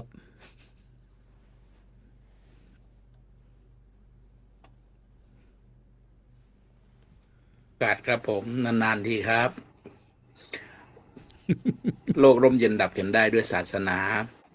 ศีลธรรมกลับมาโลกาสงบเย็นครับผมกลับมาแล้วครับโลกาสงบเย็นแล้วครับก็ขอโอกาสท่านอาจารย์เจ้าคุณพระวิเทศสิทธิธรรมพรแล้วก็ครูบาอาจารย์ทุกรูปนะครับแล้วก็เจริญพรญาติโยมทุกคนทุกท่านด้วยวันนี้หัวข้อก็สังคมร่มเย็นเพราะเห็นใจกันนะ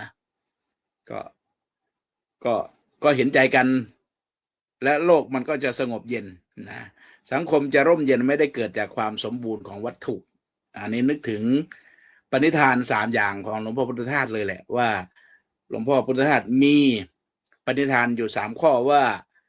อยากจะฝากไว้เพื่อสร้างสันติสุขให้กับมวลมนุษยชาติซึ่งสรุปได้3ข้อก็คือ1ให้เข้าถึงหัวใจศาสนาของตนนะ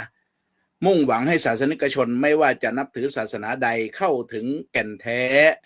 หรือความหมายลึกซึ้งที่สุดของศาสนานั้นๆนะเช่นความไม่ยึดติดถือมั่นความว่างมากกว่าเพียงแค่พิธีกรรม 2. ทำความเข้าใจระหว่างศาสนาส่งเสริมให้ต่างศาสนาทำความเข้าใจและมีความเป็นมิตรไมตรีต่อกันเพื่อขจัดความขัดแย้งและมองเห็นว่าทุกศาสนามีเป้าหมายสูงสุดคือการดับทุกข์เช่นเดียวกันนะรักสุขเกลียดทุกข์เหมือนกันแล้วก็ 3. นำโลกออกจากวัตถุนิยมมุ่งช่วยเพื่อนมนุษย์ให้หลุดพ้นจากความเป็นทาสของวัตถุนิยมการยึดติดในวัตถุที่ทำให้จิตใจเสื่อมทรามและหันกลับมาให้ความสำคัญกับจิตใจและปัญญาเนี่ยหลวงพ่อพุทธทาสท่านเชื่อว่าหากทำได้ตามปณิธานทั้ง3ข้อนี้จะนำไปสู่ความสงบสุขอย่างแท้จริงในจิตใจของทุกคนนะครับนะในทุกคนคุณจะนับถือศาสนาใดก็ตามขอให้คุณเข้าใจหลักแก่นแท้ของศาสนาของคุณแล้วก็ทุกศาสนาเนี่ยรักสุขเกลียดทุกข์เหมือนกันนะไม่มีศาสนาไหนต้องการความทุกข์หรอกเพราะฉะนั้นถ้าคุณเข้าใจแบบนี้นะแล้วก็ ออกมาจากวัตถุนิยมนะที่มันเป็นปัญหาที่ทุกวันนี้ก็เพราะมีเรื่องวัตถุนิยมเป็นหลักนั่นแหละนะลองออกจากวัตถุนิยมลองดูนะเพราะฉะนั้นถ้าเรามาเข้าใจกันเห็นใจกันสังคมจะร่มเย็นเนี่ยนะที่บอกว่าไม่ได้เกิดจากความสมบูรณ์ของวัตถุ แต่เกิดจากความสมบูรณ์ของใจคนคำว่าเห็นใจกันเป็นสิ่งเล็กๆแต่มีพลังยิ่งใหญ่พอจะเปลี่ยนโลกทั้งใบให้เบาลงได้เพราะเมื่อเราเห็นใจเราจะไม่รีบตัดสินเมื่อเราเข้าใจเราจะไม่รีบทำร้ายกันคนเราทุกคนล้วนมีภาระมีความทุกข์ที่ซ่อนอยู่รอยยิ้มที่เห็นเนี่ยอาจปิดบังความเหนื่อยล้านะเหนื่อยมากแต่ก็ยังยิ้มนะคำพูดแข็งๆเนี่ยบางคนแข็งมากอาจจะซ่อนความเจ็บปวดภายในอยู่นะหากเรามองให้ลึกกว่าที่ตาเห็นเราจะเริ่มเมตตาโดยไม่ต้องมีใครบอกสังคมที่ขาดความเห็นใจเนี่ยจะเต็มไปด้วยการแข่งขันเอาชนะและความระแวงนะถ้าดูที่ถ้าได้อ่านที่หลานเจ้าทำเขียนไว้นะก็ว่าลุงเขาเนี่ยเป็นอย่างงุ้นอย่างนั้นอย่างนี้มาตั้งแต่เด็กครับหลักจิตวิทยาเลยครับนะเพราะฉะนั้นสังคมถ้าเห็นใจกันจะเต็มไปด้วยการให้อภัยการแบ่งปันและความอบอุ่นการเห็นใจเนี่ยไม่ใช่เรื่องยิ่งใหญ่เกินทำนะเพียงแค่เริ่มจากสิ่งง่ายๆยิ้มให้กันยิ้มน้อยๆในดวงใจเมตตาไว้โลกร่มเย็นครับผมไม่ใช่แล้วก็พูดดีต่อกันนะคิดดีพูดดีทำดีรับฟังกันด้วยหัวใจนะรับฟังกันด้วยความเข้าใจบางทีที่เห็นเยอะๆก็คือมีแต่นะการไปพูดแต่ไม่ค่อยมีการไปฟังนะเพราะฉะนั้นเราไม่ค่อยมีการประชุมเรื่องการไปตั้งใจฟังกันเยอะๆไม่ค่อยมีส่วนใหญ่มีแต่ไปพูดไปเสวนากันนะเพราะฉะนั้นถ้าเราหนึ่งยิ้มให้กันพูดดีต่อกันรับฟังด้วยใจและให้อภัยกันในวันที่ผิดพลาดนะผิดพลาดบกพร่องอย่าหมองเศร้าใครเล่าไหนเลยไม่เคยผิดดูเธอจันทราพระอาทิตย์ยังมืดมิดไปบ้างในบางคราวก้าวแรกที่พลาดพลั้งคือก้าวหลังที่มั่นใจก้าวหลังที่ก้าวไปคือก้าวใหม่ที่มั่นคงและการขอที่ไม่น่าละอายก็คือขออภัยการให้ที่ไม่ขาดทุนก็คือให้อภัยเวลาเราทำผิดเราอยากจะให้คนอื่นเห็นใจเราเข้าใจเรานะแต่พอคนอื่นทำผิดไอ้คุณธรรมตัวนี้มันกลับไม่ออกจากใจเราแปลกมากเลยเพราะฉะนั้นต้องเอาไปปฏิบัติขอแวะหาอาจารย์ปิยะนิดนึงนะครับเพราะว่าเมื่อกี้เรื่องหนังสือพรุ่งนี้ผมจะไปหาครับเพราะเมื่อวานไปประชุมธรรมทูตอำเภอเมืองนครปฐมก็เขาต้อนรับน้องใหม่อย่างดีเลยครับนะก็บอกยินดีต้อนรับน้องใหม่นะเพราะว่า 2-3 ปีไม่ได้อยู่ทำงานที่อำเภอเมืองเขาก็เลยต้อนรับแล้วก็ประชุมกันเข้มข้นมากก็จะออก80 โรงเรียนครับอำเภอเมืองนครปฐมก็จะวันละอย่างน้อย2 โรงเรียนหรือวันละ4 โรงเรียนครับที่จะทำงานกันก็ผมก็เลยบอกว่าเต็มที่ครับขอให้มีงานทำแค่นั้นแหละแต่นี่คืออยากจะได้อาวุธใหม่ๆไปนำเสนอเพราะฉะนั้นหนังสือเล่มเมื่อกี้ชื่ออะไรนะพยันนะ ที่พยันปิยะนำเสนอนะครับผมจะต้องไปหาแน่นอนพวกนี้นะอย่างน้อย1 เล่มต้องเป็นของผมแล้วก็เพื่อจะได้ไปใช้ไปทำงานต่อไปนะแล้วก็ฝากนิดนึงนะว่าโลกจะไม่หนักถ้าใจเราเบาใจจะไม่เหงาถ้าเราเห็นใจกันครับผมครับขอบพระคุณครับท่านพระอาจารย์พระประหลัดประภาสปุญญธรรมโมได้ขึ้นมากล่าวสุนทรพจน์จบลงไปแล้ว อย่าเรียกว่าอนุโมทนาญาติโยม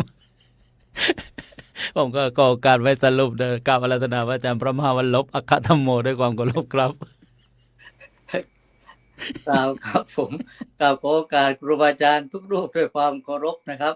และก็ขอเจริญพรญาติโยมที่รับฟังรายการทุกท่านที่จริงก็ได้ฟังนักปราชญ์มาเต็มจอหมดแล้ววันนี้เนี่ยทุกอย่างน่าจะลงตัวไม่ต้องมีอะไรน่า เป็นข้อสงสัยอีกที่จริงเรื่องของความเห็นใจตามหัวข้อที่เราได้วางไว้นะครับถ้าจะมองอีกนัยยะหนึ่งก็คือว่าความเห็นใจเนี่ยมันต้องใช้บนคันรองของสติปัญญาและก็ทำนองครองธรรมเพราะฉะนั้นเนี่ยเราจะเห็นใจใครมันก็ต้องไปพิจารณาในหลักที่ต้องพิจารณาด้วยเช่นเดียวกันหมายความว่าที่จริงเรามีหลักอยู่ท่านทั้งหลายคือหลักสัพพุริสบัญญัติด้วยหลักสัพพุริสธรรมเมื่อการสร้างความเห็นใจซึ่งกันและกันมันต้องมีพื้นฐานของการใช้สติปัญญาอย่างน้อยก็ใช้หลักกายกรรมเมตตากายกรรมเมตตาวจีกรรมและก็เมตตามโนกรรมคนที่จะเห็นใจคนอื่นได้มันต้องเริ่มแสดงออกด้วยความเป็นคนที่ปฏิบัติต่อเขาด้วยความเมตตาจะทำอะไรก็แล้วแต่นึกถึงเขาแล้วก็ไม่ปฏิบัติในสิ่งที่ทำให้เขาเกิดความทุกข์เกิดความเดือดร้อนทางกายกรรมไม่เบียดเบียนร่างกายไม่เบียดเบียนทรัพย์สินวันในแง่ของเมตตาวจีกรรมอันนี้ก็สำคัญเหมือนกันโลกในยุคปัจจุบันเนี่ยมันง่ายกับการใช้วาจากับการใช้ข้อมูลข่าวสารแต่อย่าลืมในพระไตรปิฎกเรามีในเทศพระท่านอาจารย์สรายุทธที่พระเจ้าได้ตรัสเรื่องหลักของการพูดไว้3ประเภทเนี่ยชัดเจนมากเลย1บุพพานีถ้าจะไม่ผิดนะคือการเจรจาบางอย่างก็เปรียบเสมือนการพูดภาษาดอกไม้ทำให้คนฟังแล้วรู้สึกชื่นใจสบายใจมีความสุข2มัทุรพานีคำพูดบางคำพูดก็เปรียบเสมือนกับการพูดภาษาน้ำผึ้งช่วยประสานสามัคคีก่อให้เกิดไมตรีซึ่งกันและกันแต่คำพูดประการที่3เนี่ยสำคัญมากครับคูทพานีคือคำพูดภาษาคูดนะพูดไปแล้วมันทำให้เกิดความเสียหายแก่ผู้อื่นอันนี้ต้องระมัดระวังถ้าเราเห็นใจบุคคลอื่นว่าเขาไม่อยากจะฟังเราไม่อยากจะฟังคำพูดที่ไม่เกิดสาระไม่เกิดประโยชน์ก็ไม่พึงใช้ความพูดนั้นแก่ใครๆเพราะพอใช้ไปแล้วมันจะมีปัญหามาถึงตัวเราแล้วก็เมตตามโนกรรมจะคิดสิ่งใดก็คิดในเชิงที่ประกอบด้วยเมตตาที่จริงถ้าจะว่าโดยหลักใหญ่เนี่ยพุทธศาสนาของเราเกิดขึ้นมาก็ด้วยหลักการของความเห็นใจเพื่อนมนุษย์พระพุทธเจ้าทรงให้คุณค่าของความเป็นมนุษย์โดยเท่าเทียมกันจึงได้พยายามจะยกเลิกในระบบการเป็นอยู่ของอินเดียในยุคนั้นที่เขาถือกันด้วยระบบวรรณะแต่ก็ทรงให้มองเห็นว่ามนุษย์เนี่ยมันมีความเท่าเทียมกันการจะดีการจะไม่ดีไม่ได้อยู่ที่ใครเป็นคนสั่งให้เราหรือสร้างเราให้ดีหรือไม่ดีเราทุกคนดีได้ก็ด้วยวัดปฏิบัติด้วยข้อปฏิบัติด้วยการกระทำด้วยกรรมของเราหรือถ้าเราจะแย่เราจะเป็นคนที่สร้างความทุกข์ก็ด้วยพฤติกรรมการกระทำของเราเพราะฉะนั้นหลักพุทธศาสนาอีกส่วนหนึ่งก็เกิดมาเพื่อเห็นใจแก่เพื่อนมนุษย์ที่เกิดมาต้องทนอยู่กับความทุกข์จากการเกิดแก่เจ็บตายนะพระองค์จึงใช้เวลาตั้ง6 ปีเต็มๆในการแสวงหาช่องทางในการแสวงหาคำตอบว่าทำไมมนุษย์เราเนี่ยจึงจะก้าวพ้นหรือข้ามพ้นความทุกข์ที่เกิดจากความเกิดแก่เจ็บตายนี้ได้อันนี้คือหัวใจหลักสำคัญพุทธศาสนามาจากการที่พระพุทธเจ้าเราทรงเห็นใจเพื่อนมนุษย์ด้วยกันอันนี้เป็นพื้นฐานเลยพอเอาหลักนี้เป็นตัวจับและมองไปถึงหลักปฏิบัติที่พระองค์ตรัสว่าเราปฏิบัติต่อเพื่อนมนุษย์ก็ด้วยเมตตากายกรรมเมตตาวจีกรรมเมตตามโนกรรมเมื่อนั้นเนี่ยสังคมก็จะมีแต่ความสุขจะมีแต่ความร่มเย็นและในเบื้องต้นที่ผมบอกว่าเราต้องอาศัยพื้นฐานของสติปัญญาและขนองครองธรรมอย่าใช้อคติหรือว่าจะเห็นใจใครก็ต้องดูพื้นฐานเบื้องลึกว่าคนคนนี้เนี่ยเขาน่าเห็นใจโดยธรรมชาติหรือเสแสร้งให้แกล้งน่าเห็นใจหรือถ้าเราให้ความเห็นใจไปกับคนบางประเภทเนี่ยมันจะก่อให้เกิดปัญหากับตัวเราเองหรือเปล่ายกตัวอย่างง่ายๆนะเวลายืมตังค์ชาวบ้านเนี่ยน่าเห็นใจทุกคนแหละครับน่าเห็นใจมากสรรหาวิธีการที่จะพูดปลอบประโลมโอ้เห็นใจผมหน่อยเถอะเวลาจะขอคืนเนี่ยไอ้คนที่ไปขอคืนก็สรรหาวิธีให้น่าเห็นใจไม่เป็นผลนะครับบางทีบางคนมีครูบาอาจารย์ผมท่านหนึ่งท่านบอกว่าคนบางคนก็จนอย่างน่าเห็นใจคือใช้สติปัญญาใช้ความรู้ใช้ความสามารถเพียรพยายามอย่างเต็มที่แล้วแต่ด้วยโอกาสด้วยสติปัญญาด้วยความสามารถเขาพัฒนาชีวิตสร้างฐานะได้แค่นั้นคนคนนี้คือคนที่น่าเห็นใจคนคนนี้คือคนที่น่าให้การช่วยเหลือ แต่คนบางคนใช้ความจนเรียกร้องความเห็นใจจากคนอื่นแต่เป็นคนเกียจคร้านเป็นคนไม่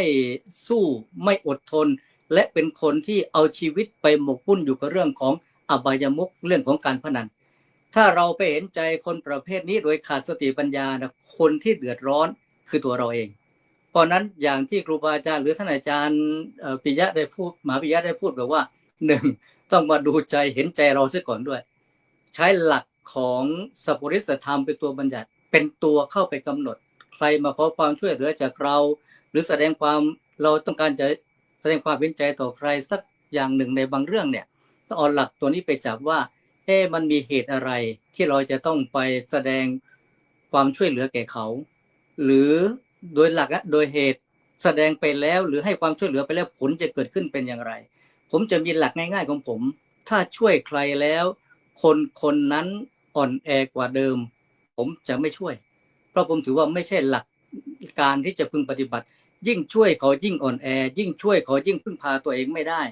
ยิ่งจะทำให้เรากลายเป็นคนที่ไปทำร้ายเขาแต่เมื่อไหร่เราช่วยเรารู้เหตุเรารู้ผลเรารู้ประมาณของเราเรียบร้อยเรารู้จักตัวคนนั้นดีว่าเขาควรช่วยจริงๆเมื่อเราช่วยแล้วความเห็นใจของเราจะกลายเป็นการสร้างคนที่ลำบากสร้างคนที่มีความทุกข์ให้คลายจากความทุกข์สร้างคนที่ต้องการทางเดินให้มีทางเดินเพิ่มขึ้นมาอันนี้เป็นความเห็นใจที่น่าถูกต้องเพราะฉะนั้นก็ขอฝากสั้นๆง่ายๆก็คือขอให้ความเห็นใจของเรานั้นเป็นไปอย่างมีสติปัญญาและเป็นไปอย่างถูกต้องตามทำนองครองธรรมไม่มีอคติต่อใครๆขอฝากกล่าวไว้แค่นี้ครับผมขอบพระคุณครับพระอาจารย์พระมหาวันลบได้น้อมนำหลักธรรมในพระพุทธศาสนาธรรมะของคนดีสัพพุริสธรรมแล้วก็ คำพูดต่างๆเห็นอกเห็นใจกันนะต้องนะพูดถ้อยคำที่มีวาจาอ่อนหวานนะแต่ที่น่ากลัวที่นึกมาได้ก็คือนะหวานนะแต่เขาเรียกว่ามิโกนอาบน้ำผึ้งอะไรอย่างเงี้ยนะครับ ถ้าพระอาจารย์มหาวิชาต้องภาษาบาลีว่าอะไรนะมัทุรสอะไรนะมิโกนไม่รู้เหมือนกัน ก็เอาไป เนี่ยแล้วก็เห็นอกเห็นใจเนี่ยบางทีเนี่ยท่านพระอาจารย์บอกว่าการช่วยเหลือบางทีถ้าเข้าไปอ่อนแอลงเนี่ยอันนี้ก็เป็นปัญหาสังคมพอช่วยมากๆแล้วคนบ่นกลายเป็นหน้าที่ไปซะอย่างนั้นพอไม่ช่วยโดนเขาต่อว่าอะไรอย่างเงี้ยนะเพราะฉะนั้นเนี่ยญาติโยมต้องนำมาคิดนะแล้วก็ประพฤตินะปฏิบัติอย่าไปนะอ่อนแอรอแต่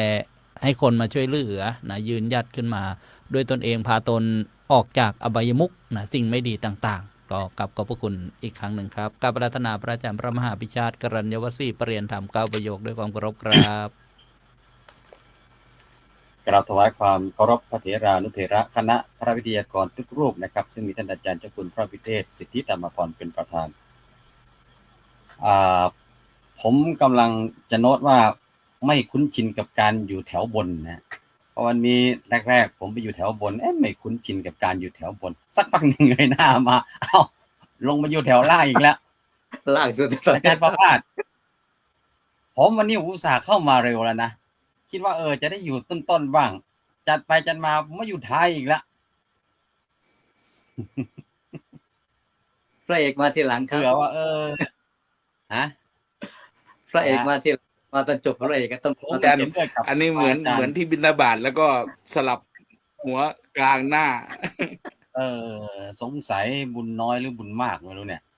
ผมเห็นด้วยกับครูบาอาจารย์ทั้ง8รูปก่อนหน้านี้นะที่เปิดประเด็นมาแล้วเรื่องสังคมร่มเย็นนะสังคมร่มเย็นก็เห็นใจกันแต่ว่าผมจะอธิบายไว้หลวงพ่อสหัสครับผมอาจจะแหกโค้งนิดๆแต่เป็นแหกโค้งเรื่องการบรรยายในเรื่องเดียวกันนะฮะเพราะว่าที่ผ่านมานี่ยังไม่มีใครพูดเรื่องแบบนี้เลยผมก็จะพูดนะก็อย่างตัวแรกนี่พูดก่อนว่าคำว่าเห็นใจกันเนี่ยเห็นใจกันถ้าตัวที่ทำให้คนไม่เห็นใจกันภาษาอังกฤษก็คือselfish นะครับความเห็นแก่ตัวนะ selfish เห็นแก่ตัวแต่ความมีน้ำใจให้กันก็เรียกว่า generosity นะ generosity เราควรมี generosity ต่อกันและไม่ควรมี selfish นะคือการเห็นแก่ตัวต่อกันนะเราจะบอกว่าเห็นแก่ตัวที่จริงมันน่าจะเป็นคำว่าเห็นแต่ตัวนะคือไม่เห็นคนอื่นเลยเห็นแต่ตัวเองนะพอเห็นแต่ตัวเองไม่เห็นคนอื่น ก็เลยไม่ได้คำนึงว่าใจเขาใจเราเป็นยังไง เห็นแต่ใจตัวเองนะอาจารย์ปิยะ อันนี้ก็จะเห็นแต่ใจตัวเองอย่างเดียวไม่ได้นะไม่เห็นใจคนอื่นทำให้อาจารย์เจ้าคุณหรือเปล่านะที่เปิดประเด็นเรื่องโควิดนะฮะเรื่องโควิดเนี่ย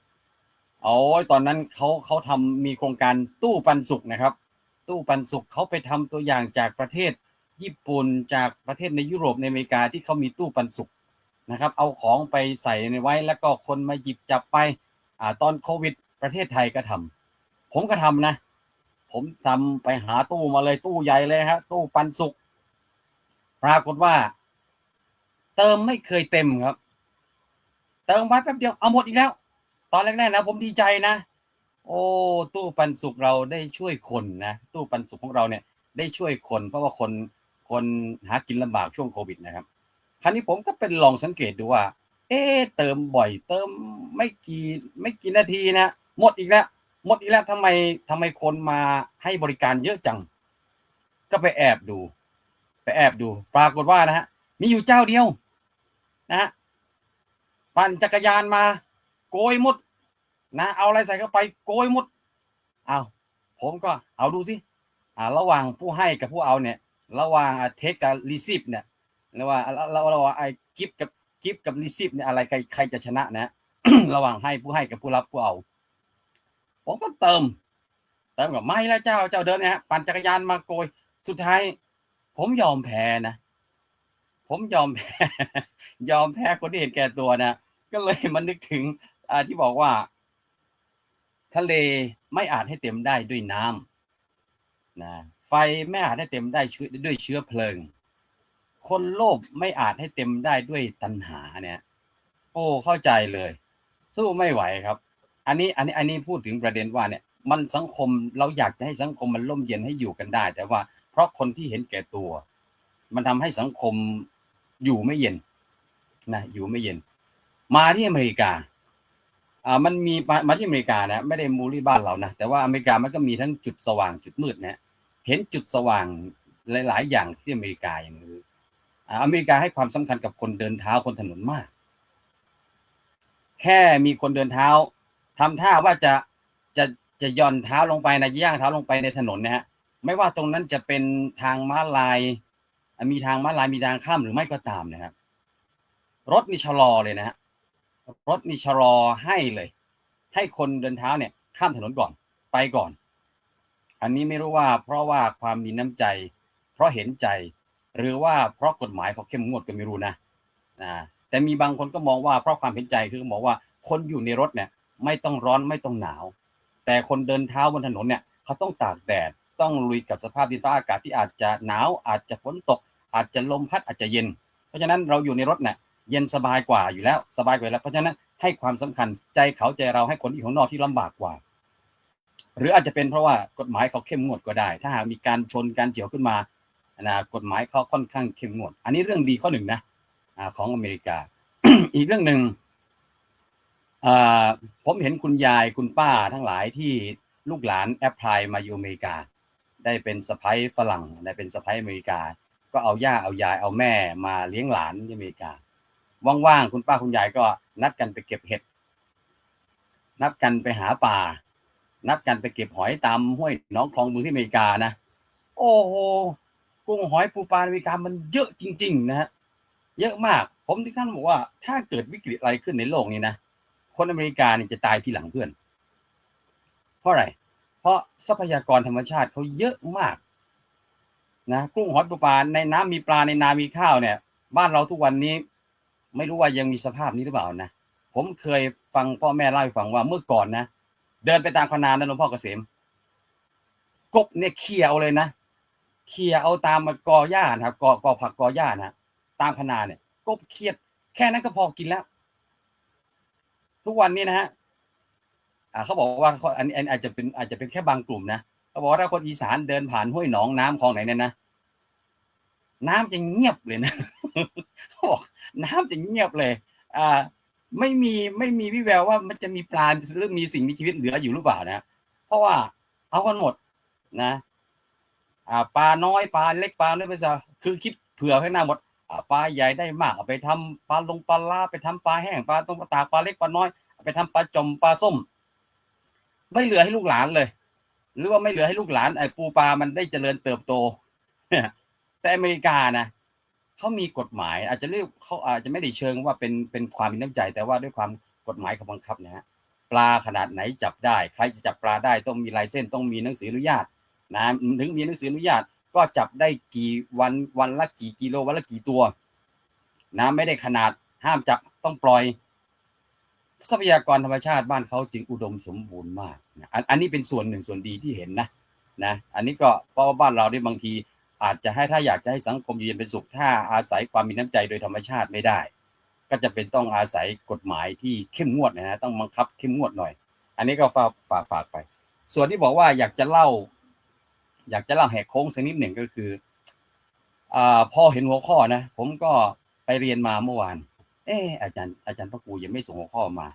จะส่งมาหลอกหลอนตอนดึกๆหรือเปล่าหรือเราจะทำท่าถ้าส่งมาดึกๆหลับนอนแล้วผมอาจจะแกล้งทำเป็นไม่เห็นหัวข้อแล้วก็ไม่เข้ารายการก็ได้นะเมื่อคืนก็คุยธุระกับคุณครูอยู่เรื่องนี้แหละเรื่องงานวัฒนปัญญาเรื่องงานไทยทาวน์เรื่องงานสงกรานต์ที่วัดสักพักหนึ่งอาจารย์พระครูก็ส่งข้อมาเรื่องอะไรเนาะพอเห็นหัวข้อก็เหมือนที่ครูบาอาจารย์ทุกรูปบอกเรื่องนี้ไม่ใช่เรื่องที่ไกลตัวคุยง่ายนะแล้วผมก็นึกถึงพอได้หัวข้อมาสังคมร่มเย็นเพราะเห็นใจกันนะมันทำให้ผมนึกถึงอะไรนะ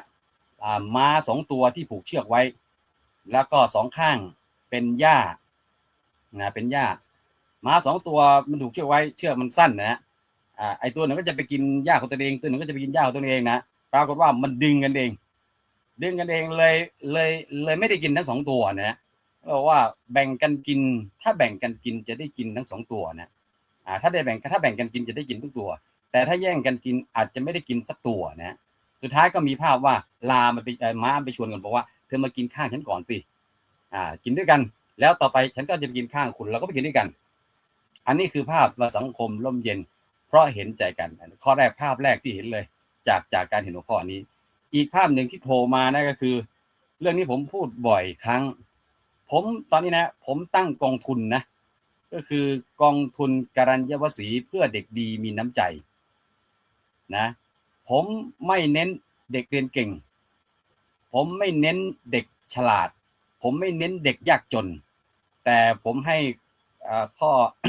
เงื่อนไขของการรับตัวนี้ก็คือบอกว่าให้เลือกจากเด็กที่มีน้ำใจนะส่วนครูจะมีวิธีการคัดเลือกเด็กยังไงให้เห็นว่าเด็กคนนี้มีน้ำใจจะเอารางวัลจะเพื่อเป็นการมีน้ำใจเพื่อให้เพื่ออยากได้รางวัลเพื่ออยากได้เงินเพื่ออยากได้ทุนก็แล้วแต่ช่วงแรกๆเด็กอาจจะคิดแบบนั้นนะ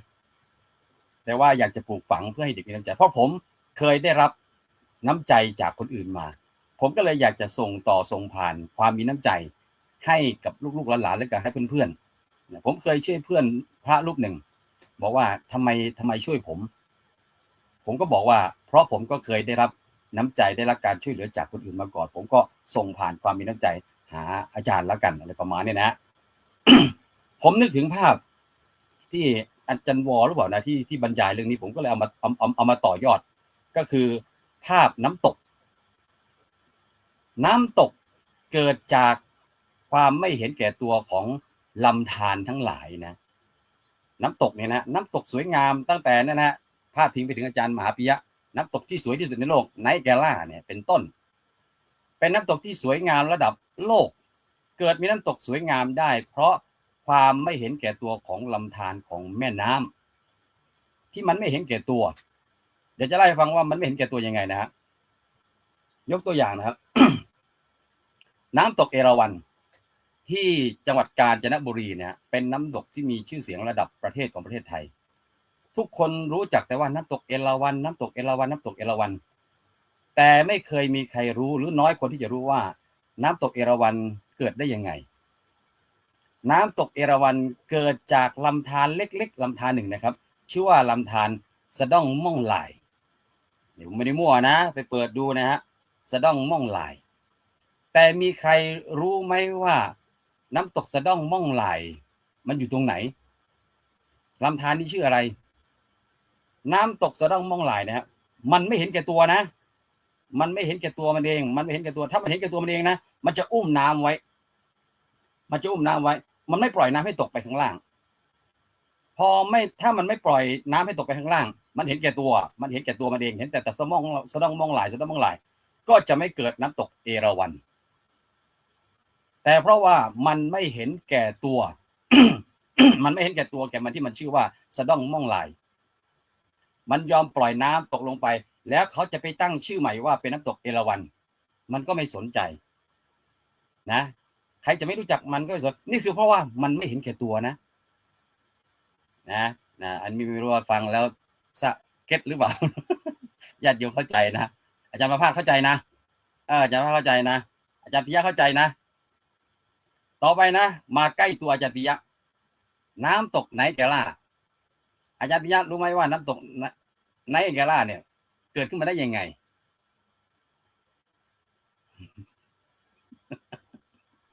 อันนี้เรื่องใหญ่เลย เรื่องใหญ่เลยน้ำตกไนแกล่านะ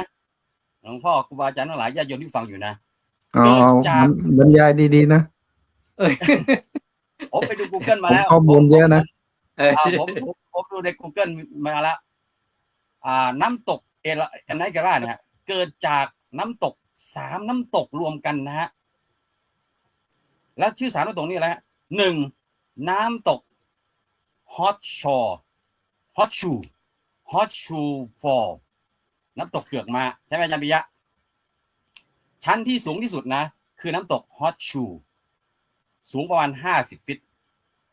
น้ำตกที่2ชื่อว่าน้ำตก American Fall สูงประมาณ30 ฟิตแล้วน้ำตกที่มีความสูงน้อยที่สุดเรียกว่าดีอะไรนะชื่อว่าดูก่อนภาษาอังกฤษไบดอลเวลชื่อว่าถามปิยะเลย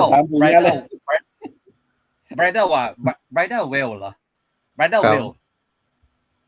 ที่บอกว่าเหมือนกับผ้าคลุมหน้าของเจ้าสาวที่แปลว่าเนี่ยคือน้ำตกที่มันเล็ก มีความสูงน้อยที่สุดนะฮะแต่ทุกคนรู้น้ำตกที่อยู่มันอยู่ที่เดียวกันนะครับน้ำตกสามน้ำตกเนี่ยนะมันอยู่แค่ระดับความสูงต่างกันแต่ทุกคนรู้จักแต่น้ำตกไนแกล่าน้ำตกไนแกล่าน้ำตกไนแกล่า3น้ำตกที่เหลือนะครับถ้ามันเห็นแก่ตัวนะทำไมต้องไปเรียกน้ำตกไนแกล่าด้วยทำไมไม่เรียกน้ำตกของฉันทำไมไม่เรียกน้ำตกอเมริกันฟอร์ทำไมไม่เรียกน้ำตกฮอตชูฟอร์ทำไมไม่เรียกน้ำตกไบรดัลเวลนะไบรดัลเวลอันนี้ฮอตชูครับน้ำตกเกือกม้าน้ำตกที่สูงที่สุดนะฮะที่มีความสูงที่สุดอันนี้อเมริกันฟอร์ผมไปที่น้ำตกไนแกล่าหลายครั้งผมเดินย้อนขึ้นไปนะอาจารย์ปิยะผมเดินย้อนสวนขึ้นไปผมก็ไปเห็นป้ายที่ติดอยู่ข้างลำธารนะข้างนั้นเขาเขียนว่าแม่น้ำไนแองเกล่าอันนี้เขาให้เครดิตนะเขาให้เครดิตน้ำตกนี้น้ำตกไนแองเกล่าแม้ว่าเขาจะไม่ได้เครดิตสามน้ำตกก็ตามพูดถึงชื่อ3น้ำตกก็ตามแต่เขาให้เครดิตแม่น้ำที่เป็นต้นน้ำให้เกิดน้ำตกทั้ง3สายเนี่ยคือแม่น้ำไนแองเกล่าเพราะอาศัยความมีน้ำใจของแม่น้ำไนแองเกล่าจึงมีน้ำตกไนแองเกล่าซึ่งรวมน้ำตกอีก3อันอยู่ในนั้นที่พูดเรื่องน้ำตก2น้ำตกทั้งที่ประเทศไทยและที่สหรัฐอเมริกาให้ฟังก็เพื่ออยากจะบอกว่าความมีน้ำใจก็คือความไม่เห็นแก่ตัวความไม่เห็นแต่ตัวการมองเห็นผู้อื่นนะเห็นประโยชน์ที่ผู้อื่นจะได้รับไม่หวงประโยชน์แม้แต่ผู้อื่นเนี่ยมันสร้างสิ่งสวยงามในโลกใบนี้เท่ากับที่อาจารย์หลวงพ่อประสานบอกว่าโลโกปฐมิกาเมตตาธรรมค้ำจุนโลกนะโลกนี้โสภาเพราะว่าเรามีจิตเมตตามีจิตอาสามีพลัง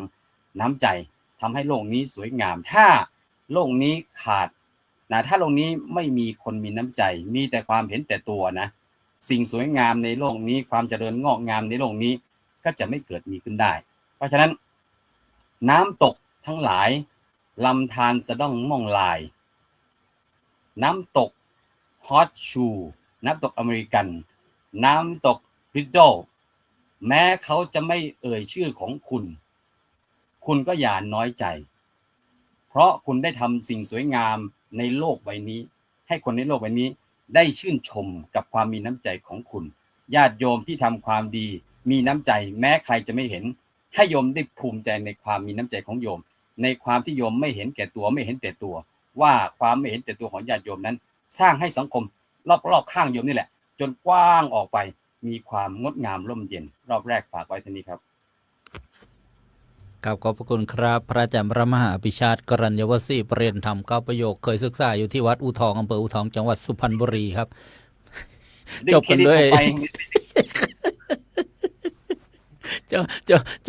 จบกันด้วยน้ำตกนะน้ำตกโซกเล็กรับก้อยซอยจุกับขอบพระคุณอีกครั้งครับกราบอาราธนาหลวงพ่อพระครูรัตนปัญญาวิเทศหลวงพ่อกุ๊กไก่ด้วยความเคารพครับ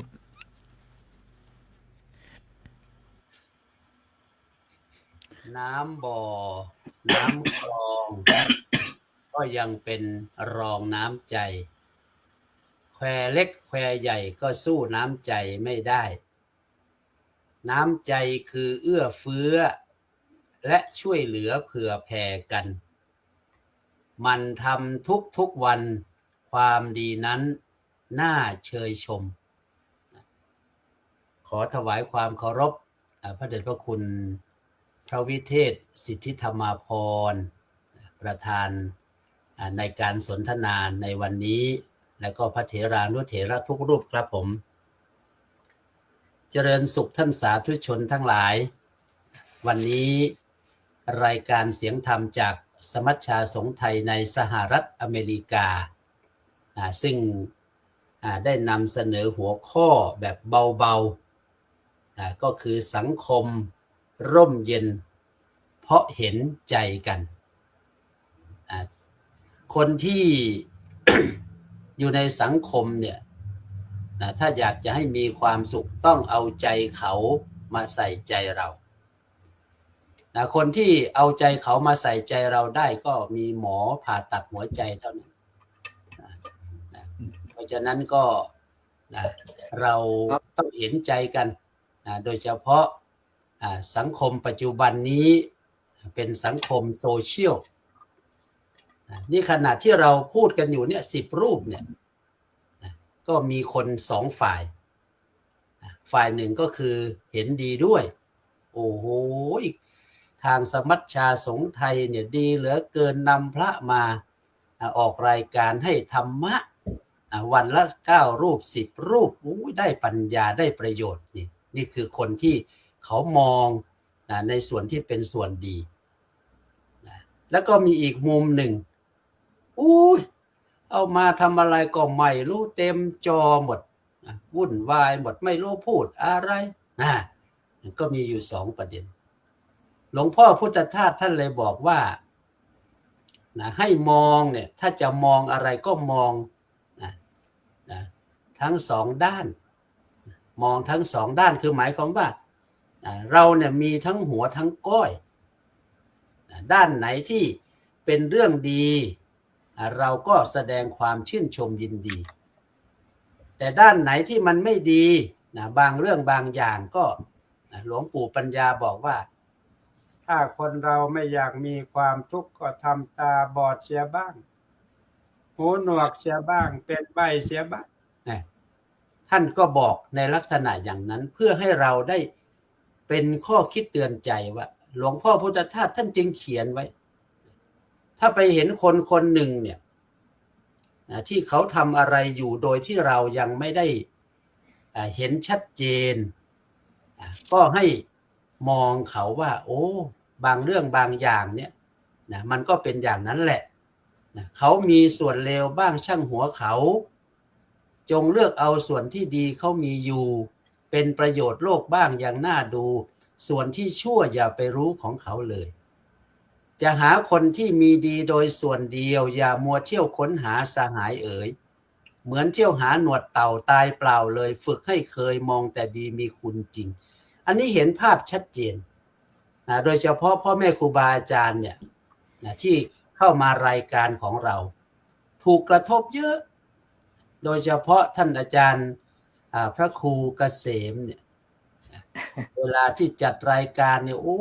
ยจักเว้าหยังครูบาอาจารย์นั่นอันนี้ถูกกระทบมาเยอะแต่คนที่มีธรรมะเนี่ยกระทบแล้วไม่กระเทือน ทำมันเรื่อยไป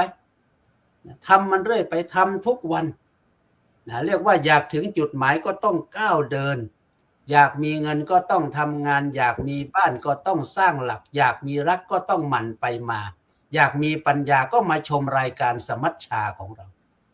อย่างน้อยมันก็ได้บ้างแหละคนที่ตั้งใจฟังต้องได้อย่างน้อยมันต้องได้สติปัญญานี่อย่างน้อยวันเนี้ยผมก็ได้น้ำตกแหละว่าน้ำตกไนการาฟอลมันมายังไงน้ำตกอะไรนะตะลอกตอกแตกอะไรก็มายังไงเนี่ยมันไม่ธรรมดานะอาจารย์คือถ้าคุยกับนักปราชญ์นี่เราจะได้ความรู้ท่านรู้ไหมว่าปิงวังยมน่านนี่มันมาจากไหนท่านอาจารย์อภิชาติผมก็ไม่เบาเหมือนกันนะผมก็พอจะรู้เหมือนกันปิงวังยมน่านนี่มาจากดอยอินทนนท์มาจากต้นไม้ที่อยู่ในป่าดอยอินทนนท์เมื่อปีหนึ่งผมขึ้นไปตอนนั้นผมเรียนระดับปริญญาโทอยู่ผมไปดูต้นน้ำมันก็คือต้นไม้ใหญ่ในบนยอดดอยอินทนนท์เนี่ยซึมซับมาแต่ละต้นซึมออกมากลายเป็นแม่น้ำสี่สายครับปิงวังยมน่านเสร็จแล้วยังไม่พอครับมาเจอกันที่ปากน้ำโพครับกลายเป็นแม่น้ำเจ้าพระยาไอ้ปิงวังยมน่านมันก็ไม่เคยบ่นดอกบอกว่าโอ้ทำไมเอาชื่อฉันไปเป็นเจ้าพระยาเพราะฉะนั้นเราก็เหมือนกันท่านทั้งหลายทำมันเรื่อยไปใครจะว่ายังไงเป็นยังไงมันไม่มีปัญหาแต่หลวงพ่อพุทธทาสท่านเขียนไว้เสนียดของความดีความดีมันมีเสนียดเหมือนกันนะลองฟังดูอันความดีมีเสนียดที่ความเด่นฮัลโหลฟังอยู่ไหมครับอันความดีมีเสนียดที่ความเด่นมันกลายเป็นจุดยื้อแย่งแห่งคนหาคนบ้าดีเห็นคนเด่นเป็นเสี้ยนตาคนริษยามุ่งย่ำยีคนดีเกินอีกทางหนึ่งซึ่งหลีกไม่ค่อยไหวยิ่งดีไปก็ยิ่งมีคนสรรเสริญมีคนมากราบไหว้หรืออัญเชิญไม่น่าเพลินรบกวนไม่ชวนสบายเหตุดังนั้นท่านสอนให้หลีกหนีพ้นชั่วแล้วพ้นดีสิ้นทั้งหลายหรือทำจิตหยุดสนิทดุดดังตายจากดีชั่วทั้งหลายได้เยือกเย็นโอ้โหมันเห็นภาพเลยนะฮะทั้งชั่วทั้งดีอับปรีพอๆกันถ้าใครยึดมั่นคนนั้นเป็นทุกข์เพราะฉะนั้นเราก็ทำมันเรื่อยไปจะดีหรือไม่ดีไม่รู้ดีชั่วอยู่ที่ตัวทำญาติโยมทั้งหลายสูงต่ำอยู่ที่ลำตัวอยู่ที่ทำตัวนะเราก็ทำมันเรื่อยไปใครจะดีใครจะเด่นอะไรเราก็ทำของเราเรื่อยไปโดยเฉพาะตอนนี้มันเป็นช่วงฮอตเป็นช่วงฮอตคืออากาศร้อนเนี่ยคำว่าฮอตเนี่ยมาจากบ้านเฮาได้อาจารย์พระครูเกษียณนะภาษาอังกฤษคำว่าฮอตเนี่ยเอามาจากบ้านเราฮ้อนกลายเป็นฮอตครับผมนะฮอตตัวแรกเนี่ยถ้าใครมีคำว่าฮอตเนี่ยก็คือมันจะมีความเกลียดในตัวเขาเรียกว่าฮิตความเกลียดคนเราเนี่ยถ้ามันมีการเกลียดกันแล้วเนี่ยมันก็จะไปทะเลาะกันมันจะไปเบียดเบียนกันมันจะทำให้เกิดความร้อนคือฮีทนี่คือความโกรธความเกลียดเกิดขึ้นโอตัวที่สองก็คือ over thinking นี่สำคัญมากไอ้ over thinking เนี่ยมันไม่ใช่คิดธรรมดามันคิดฟุ้งซ่านคิดมากคิดเกินไปคิดบางทีจนนอนไม่หลับคิดมากนี่พ่อแม่ครูบาอาจารย์มาพูดเนี่ยโอ้ยจักเบายังโอ้ยมันฟังบ่รู้เรื่องคิดลบคิดไปไกลจนใจไม่สงบตัวนี้แก้ด้วยสติแล้วก็อยู่กับปัจจุบันส่วนตัวทีก็คือ tension ก็คือความตึงเครียดคนเราถ้ามีความโกรธความเกลียดเมื่อไหร่มันจะมีความตึงเครียดนะครับผมพูดนานไม่ได้ครับเพราะว่าหลวงพ่อสหัสเริ่ม3 หาวแล้วครับกราบขอบพระคุณครับแค่นี้แหละครับผมขอบคุณครับหลวงพ่อกุ๊กไก่พระครูรัตนปัญญาวิเทศท่านก็ไม่ธรรมดาแล้วก็ไม่ยอมในเรื่อง น้ำตกแม่น้ำนะครับ แล้วก็มาจบด้วยเรื่องความคิดนะเก่าๆคุณครับโอ้โหเวลาแห่งความสุขจังผ่านไปเร็วเหลือเกินนะญาติโยมเจริญพรนะโยมพิษณุนี่จากประจวบโยมนวลซี่แบโลนะจากประเทศอังกฤษนะโยมกวันโยมเกซินีโยมคัมมุลเลอร์จากเยอรมนีอนุโมทนาทุกท่านเลยทักไม่หมดนะช่วยกันนะช่วยกันชมช่วยกันไลค์ช่วยกันแชร์รอบแรกผ่านไปนะมาฟังในรอบสรุปฝากข้อคิดนะเตือนจิตสะกิดใจนะจากครูบาอาจารย์พระธรรมทูตกับหัวข้อคำคืนวันนี้สังคมร่มเย็นเพราะเห็นใจกันกราบอาราธนาหลวงพ่อเจ้าคุณฤทธิ์ด้วยความเคารพครับ ผมว่าจะเลิกสรุปแล้วนะเดี๋ยวนี้มันสรุปไม่ได้จริงๆนะเพราะว่ามันไม่รู้จะเอาจุดไหนมันสรุปกันในตัวหมดแล้ว แต่ละรูปเนี่ยมันเก่งกันจริงๆกับอาจารย์อภิชาตินะผมรูปอื่นผมไม่นั่นนะผมรูปอาจารย์อภิชาติเนี่ยผมไม่คิดว่าแกเอาน้ำตกในกะร่ามาแอพพลายกับธรรมะในวันนี้ได้เนี่ยผมว่าสุดยอดมาก แล้วก็ไปเริ่มมาจากโน่นนะจากเรื่องของสังคมในต่างจังหวัดบ้านนอกมา แกชอบแหกโค้งครับผม แล้วแหกโค้งจริงๆแล้วก็คือผมก็มาคิดดูนะผมก็เคยพูดในหลายครั้งหลายเรื่องในต่างจังหวัดบ้านเราพอเรามาอยู่ในอเมริกาเนี่ยผมสร้างวัดนะหลวงพ่อเกษมวัดอตัมมยตารามเนี่ยมันจะสตริกมากในเรื่องของระบบน้ำแล้วก็ที่ผมนั้นเป็นที่ชุ่มน้ำอยู่รอบๆใช่ไหมโอ้โหกว่าจะผ่านได้เนี่ยมันเรื่องมากมันบอกว่าแต่ตรงนี้เคยมีปลาแซลมอนนะขึ้นนะเราจะทำอะไรไม่ได้ที่ปลาแซลมอนเราจะไปให้มีน้ำอะไรลงไปไม่ได้เลยมันเป็นเรื่องที่เขาทำหน้าที่อย่างนี้เราต้องยกย่องจริงๆนะยกย่องจริงๆแต่ว่ามันในบ้านเราเนี่ยเรากลับไปดูในบ้านเรานะผมไม่ได้ตำหนินะแต่ว่าก็จะนำมาพูดในเรื่องที่ถ้าเราแก้ไขได้ปรับปรุงได้ก็จะดี อย่างเช่นเรื่องการที่นำไฟฟ้าเนี่ยไปช็อตปลาเนี่ยมันได้แต่ตัวใหญ่ๆนะแต่ว่าพวกหอยพวกปลาเล็กปลาซิวอะไรมันก็ตายหมดนะครับตายหมดเลยครับแล้วก็ได้แต่ปลาใหญ่ๆแล้วก็ไอ้ตัวไหนที่เอาได้ก็เอาไปตัวไหนไม่ได้ก็เหม็นกันอยู่ในคลองในสระในหนองนั่นแหละแล้วก็ใช้ยานี่ก็เหมือนกันคือพวกปลาเล็กๆก็ตายหมดเหมือนกันแล้วก็ปล่อยน้ำขี้หมูลงครับลงแหล่งน้ำเคยมีไหมครับหลวงพ่อขัดเจมเอาขี้หมูเนี่ยใครเลี้ยงหมูใกล้ๆก็เอาน้ำขี้หมูลงไปผมเห็นในหลายจุดนะผมเคยไปในสถานที่ต่างๆในบ้านเราพอน้ำขี้หมูลงไปในลำน้ำลำคลองลำห้วยแล้วนี้ตกลงว่าบ่อน้ำที่เราเคยดื่มน้ำเคยอะไรมันกลิ่นก็ใช้ไม่ได้หมดเลยตกลงว่าคนต่างจังหวัดนะคนบ้านเราเดี๋ยวนี้ต้องซื้อน้ำขวดดื่มครับต้องซื้อน้ำขวดดื่มครับทั้งที่เราอยู่เราน่าจะประหยัดไปอะไรได้แล้วน้ำก็แพงนะไม่ใช่ถูกแล้วก็เวลาเราเห็นหนองเห็นอะไรยังเห็นเดี๋ยวนี้ก็ยังมีอยู่ก็คือว่าเราไปสูบน้ำเพื่อจะไปหาปลาเมื่อกี้เราพูดถึงอาจารย์อภิชาติพูดถึงว่า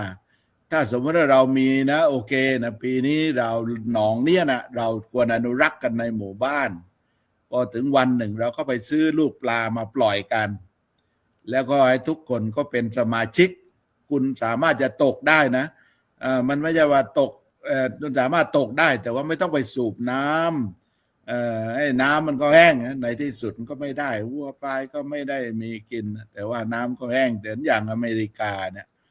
เราไปตกปลาเนี่ยก็ได้ปลาถ้ามันไม่ได้ขนาดนะต้องปล่อยลงปูนี่เราไปหาปูถ้าไม่ได้ขนาดต้องปล่อยลงแล้วบังคับด้วยนะคนหนึ่งต้องได้กี่ตัวคนได้กี่ตัวมันไม่นั่นแล้วตกลงว่าแหล่งน้ำก็ไม่เสียแล้วคนก็เลี้ยงหมู่บ้านได้เลี้ยงคนในหมู่บ้านได้มันพูดได้นะแต่ว่ามันน่าจะทำได้นะผมคิดว่านะลองนั่นดูนะหลวงพ่อเกษมครับผมครับขอบพระคุณ หลวงพ่อเจ้าคุณฤทธิ์ครับเรามาถึงยุคที่จะต้องซื้อ น้ำดื่มกิน แล้วก็ไปเข้าห้องน้ำต้องเสียเงินกันแล้วนะครับหลวงพ่อเจ้าคุณ ครับวันก่อนผมไปนะผมไปแถวแถวภูเก็ตนะครับ ผมไปแถวภูเก็ตผมเดินเวียน ผมไม่มีปัจจัยนะในย่ามไม่มีเลยแล้วไม่ได้เอาไป ก็เลยไปเวียนอยู่นั่นแหละก็เขียน5 บาทข้าวน้ำกินเวียนไปเวียนมา2-3ก็ไม่ทำยังไงโยมตรงแต่ว่าโยมแกใจดีก็บอกนิมนต์ข้ามแล้ว ถ้าเวียนนานวันนี้น่าจะเขี้ยว ผมไปขอยืมตังค์เจ้าคุณน้อมขอยืมตังค์หน่อยข้าวน้ำ ครับเรามาถึงยุคนี้แล้วครับกราบอาราธนา เรียกว่าเป็น หลวงพ่อพระครู หลวงพ่อสหัสครับกราบอาราธนาครับ หลวงพ่อเปิดไมค์ครับผม ไป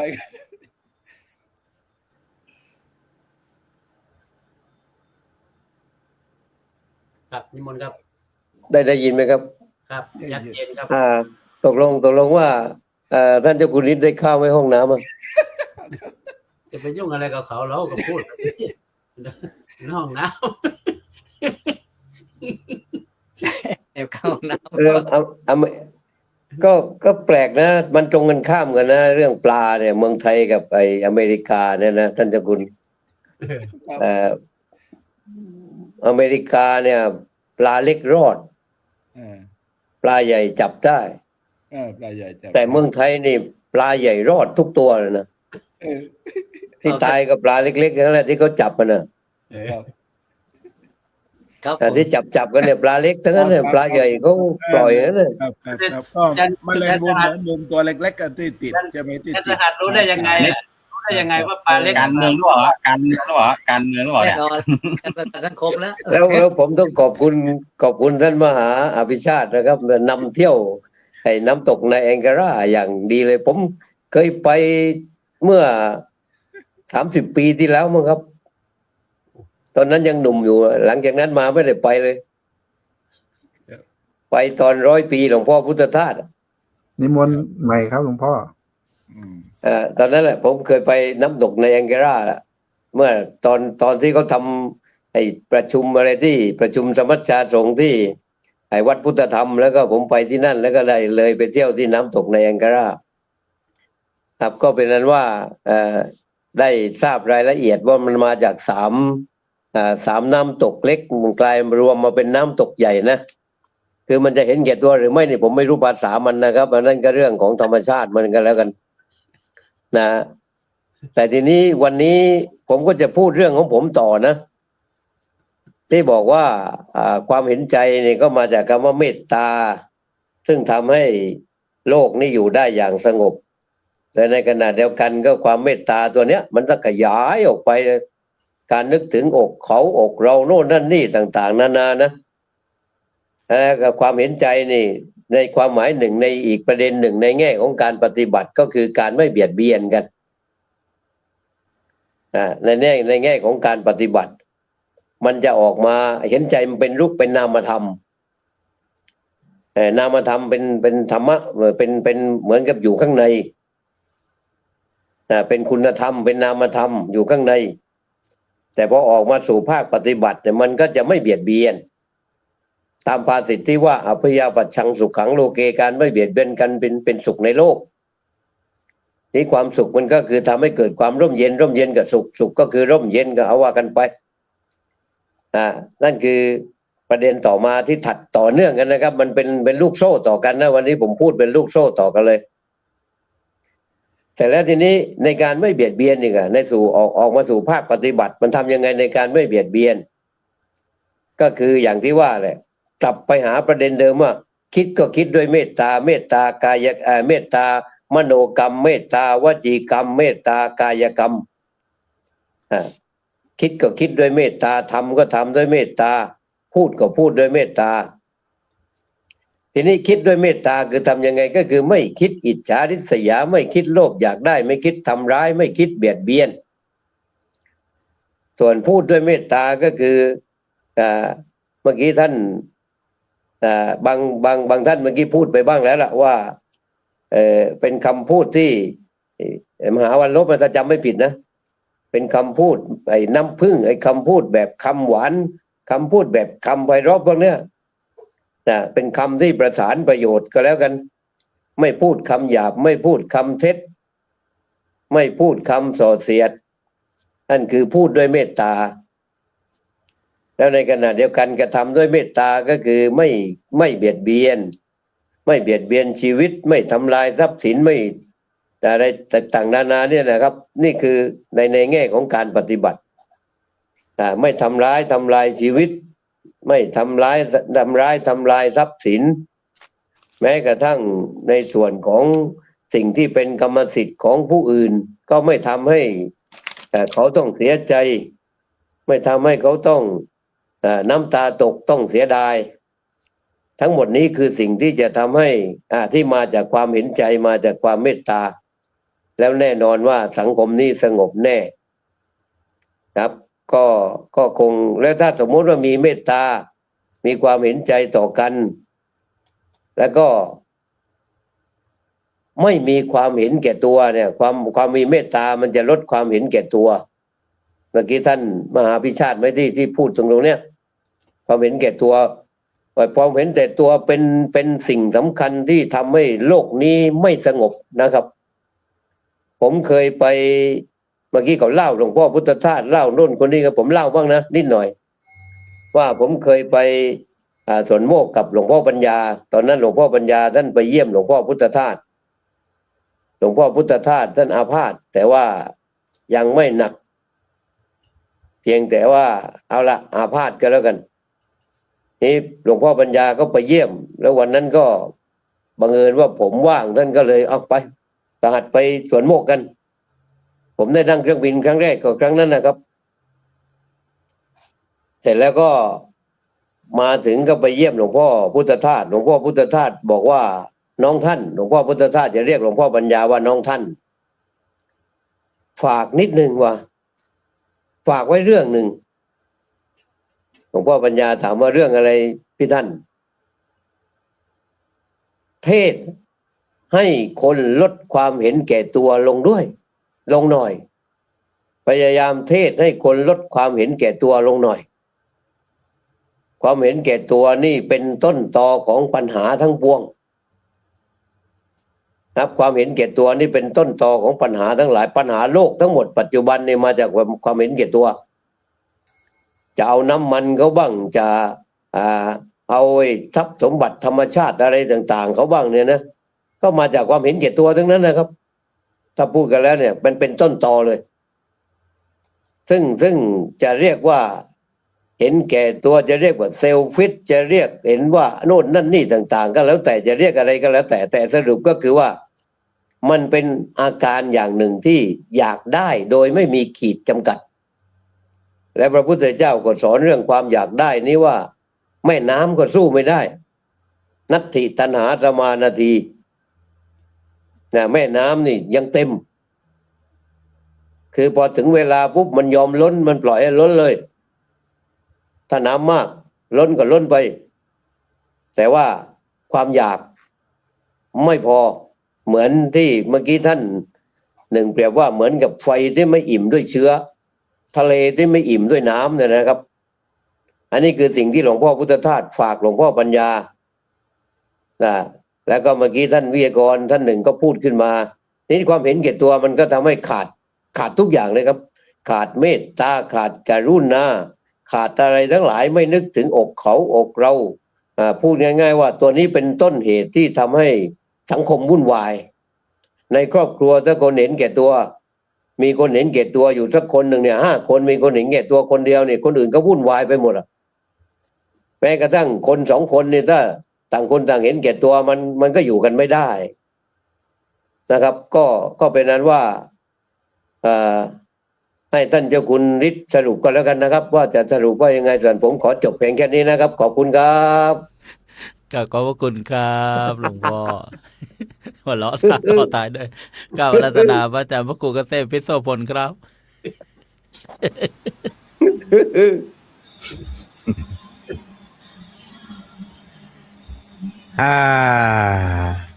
ผมว่า หลวงพ่อสหัสเพิ่นเว้าสรุป จบแล้ว ได้ดี ได้ดีมากๆครับ แต่ว่าแถวบ้านผมในภาคอีสานนี่คำว่าเห็นใจกัน มันมีความสุขก็จักสิอธิบายอย่างไรครับเกิดเลยสิขอหยิบยกพฤติกรรมของคน มาให้ท่านผู้ฟังได้เห็นเป็นภาพพจน์ว่ามื้อวานนี่ฉันเพลมีผลไม้แปลกๆมาก็เลยถามว่า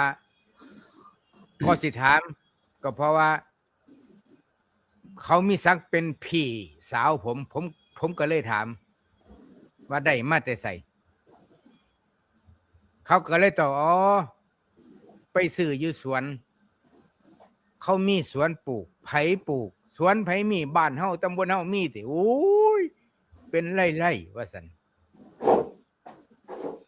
ซื้อเครื่องหนึงเขาให้มาเครื่องหนึงก็หมายถึงว่า บุญบารมีตั้งแต่รุ่นพ่อครับ พ่อกับพ่อเป็นเสี่ยวกันภาษาอีสานนะเป็นเสี่ยวครับแหกเสี่ยวผูกเสี่ยว มีความเคารพนับถือกันเป็นสหายตกมารุ่นลูกก็ต้องไปมาหาสู่กันครับว่าพอโตก็พอเฮาเพิ่นฮักกันเด้ ลูกนี่ก็ต้องเคารพนับถือกันผู้ใดเกิดก่อนก็เป็นพี่ผู้ใดเกิดรุ่นก็เป็นน้อง ไปมาหาสู่กันนะครับ อันนี้ก็เลยเพิ่นเขาก็เลยว่า อันนี้ฝากไปเพ่นพระครู่เกษมเด้อว่าซั่นเฮาก็ถือเพิ่นคือการเพิ่นก็แฮงเป็นพระอันนี้เฮาเป็นพี่เป็นน้องกันสิว่าสื่อว่าขายตรงๆมันก็เขินเพราะฉะนั้นซื้อ100 บาทก็ให้มูลค่ามา300 บาท อันนี้เป็นวัฒนธรรม ที่สังคม ร่มเย็นเพราะว่าอยู่กันแบบชั้นพี่ชั้นน้องครับ ความเห็นแก่โตวความเห็นแก่ได้มีเปอร์เซ็นต์น้อยสำหรับที่หูจักมาคุ้นกันกะแม่นว่ามาซื้อก็ขายอยู่แต่ว่าอันนี้ส่วนนี้ขาย อันนี้ส่วนนี้มอบให้ด้วยความเคารพนับถือสันนะครับ อันนี้คือวัฒนธรรมผมว่าแบบนี้บ่ได้เป็นแต่เฉพาะภาคอีสานครับ ภาคอื่นๆก็เป็นครับ อันนี้แสดงเห็นว่า บุคคลกลุ่มนี้มีความเห็นใจกันก็ขอจบไว้เพียงส่ำนี้ครับญาติโยมทั้งหลายก็เอาไปคิดเอา สาธุกับขอบพระคุณครับพระอาจารย์พระครูกับรัตนาพระอาจารย์พระมหาปิยะครับ ครับ ในช่วงสุดท้ายก็อยากจะให้เรารณรงค์หรือว่าปลูกฝังวัฒนธรรมที่ดีงามของชาวพุทธให้งอกงามขึ้นมาอีกครั้งหนึ่งเราจะเห็นหนังสือหลายๆเล่มนะครับของวัฒนธรรมของญี่ปุ่นเนี่ยเขาจะมีคำแปลกๆแล้วก็มีการปลูกฝังแล้วก็มีการเอามาเขียนเป็นหนังสือแล้วก็แพร่กระจายไปทั่วโลกนะแต่ว่าวัฒนธรรมชาวพุทธของเราดีๆหลายอย่างนะครับถ้าเราปลูกฝังอย่างเช่นวัฒนธรรมฝรั่งเรื่องหนึ่งเขาเรียกว่า pass on นะครับแปลว่าความเอื้อเฟื้อเผื่อแผ่เนี่ยก็คือถ้าเรามีสิ่งดีๆเราควรที่จะแชร์หรือว่าแบ่งปันอันนี้ถือว่าเป็นเรื่องที่ดีนะธรรมะคำสั่งสอนพระเจ้าดีๆหลายเรื่องนะครับโดยเฉพาะเรื่องความเมตตานี่เราจะปลูกฝังยังไงนะเมื่อปีที่แล้วได้ไปที่ Facebook นะครับแต่ก่อนเขาเขียนขึ้นว่า Facebook แต่ตอนหลังเขาเปลี่ยนชื่อบริษัทเป็นเมตตานะครับเมตตาผมก็นึกถึงว่าเขาไปล้อคำว่าเมตตาหรือเปล่าของพุทธเราซึ่งจะเป็นยังไงก็แล้วแต่ว่าก็เป็นเรื่องที่ดีทำให้เรานึกถึงคำว่า pass on หรือว่าความเอื้อเฟื้อเผื่อแผ่นี่มานึกถึงที่พระอาจารย์มหาภิชาติบอกว่าน้ำตกแมงกะลานี่เกิดขึ้นมาได้อย่างไรเกิดขึ้นมาได้นี่จริงๆแล้วเกิดเพราะว่าความเอื้อเฟื้อเผื่อแผ่อันนี้ถ้าไปดูตามภูมิศาสตร์นะครับเราจะเห็นนั้นว่ามันมีทะเลสาบใหญ่ๆอยู่5ทะเลสาบทางอเมริกาเหนือนะครับ ไล่ตั้งแต่ทะเลสาบซูพิเรียแล้วก็ทะเลสาบมิชิแกนทะเลสาบฮูรอนไล่ลงมาถึงทะเลสาบอีลีแล้วก็ออนทาริโอทั้ง5ทะเลสาบนี่มันเชื่อมประสานกันเรียกว่าเอื้อเฟื้อเผื่อแผ่แบ่งปันน้ำกันนะครับมีครูบาอาจารย์มาที่น้ำตกบอกว่าท่านมหาน้ำตกเนี่ยผมกลัวมันจะหมดจังเลยมันไหลทีหนึ่งวันละหลายล้านลิตรมันจะหมดหรือเปล่าถ้าหมดแล้วเราจะไปเที่ยวที่ไหนกันวะ ผมบอกหลวงพ่อไม่หมดหรอกครับถ้าหลวงพ่อดูทะเลสาบใหญ่ๆทั้ง5ทะเลสาบนี่เฉพาะทะเลสาบอีลี่เนี่ยก็กินพื้นที่ไปถึง3 รัฐแล้วก็เป็นเรียกว่าเป็นกำแพงกั้นระหว่าง2ประเทศใหญ่โตมากแค่ทะเลสาบเดียวนี้ไม่มีหมดครับหลวงพ่อแล้วก็ทะเลสาบทั้ง5ก็เชื่อมถึงกันฉะนั้นถ้าเรามีน้ำใจเอื้อเฟื้อเผื่อแผ่มันก็ไม่หมดนะครับฝากไว้แค่นี้ครับผม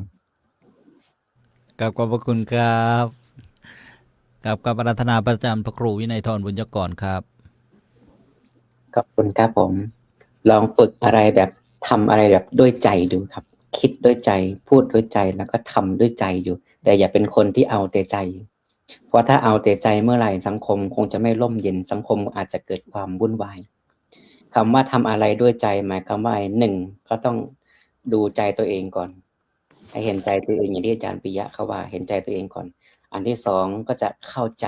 คือเข้าใจคนอื่นว่าเขาเป็นอย่างนั้นแหละแล้วก็ยอมรับกับเขาได้ส่วนตัวที่3เห็นใจเขาความรู้สึกเห็นใจเขามันจะเกิดขึ้น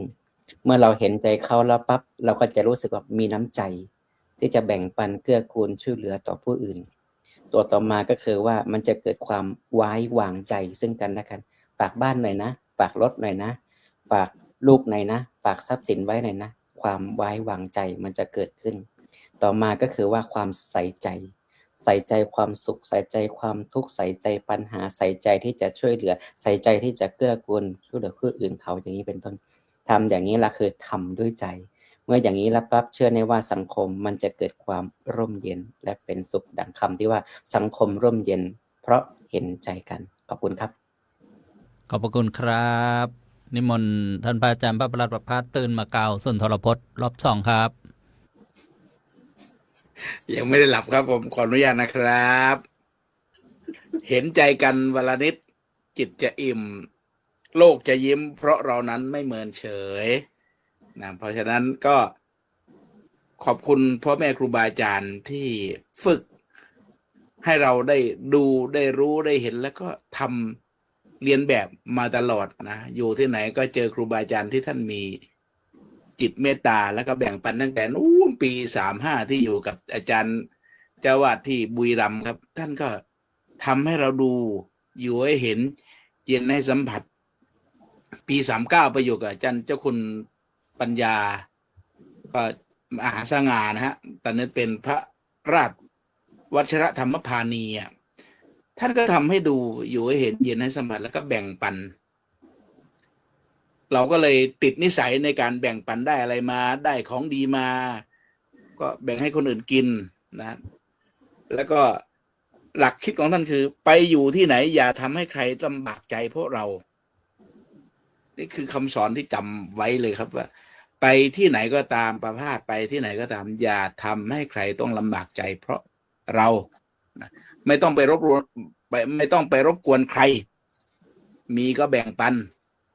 ก็ฝึกก็ติดนิสัยอย่างนั้นมาตลอดมีอยู่ครั้งหนึ่งที่ผมเห็นแล้วติดตาติดใจอยากจะเรียนแบบท่านก็คือท่านมาบรรยายที่โรงเรียนหนึ่งบรรยายเสร็จครูเขาก็รวบรวมตังค์ที่เด็กๆคนละ10-20คนละ1-2 บาทใส่ขันแล้วก็ไปถวายท่านเมื่อถวายท่านเสร็จแล้วท่านรับเสร็จแล้วครับท่านก็บอกอันนี้สิทธิ์ของอาตมานะเพราะฉะนั้นมอบให้ผอ.ให้เป็นทุนอาหารกลางวันของเด็กต่อไปโอ้โหเป็นสิ่งที่ผมประทับใจมากแล้วว่าเมื่อไหร่ผมจะ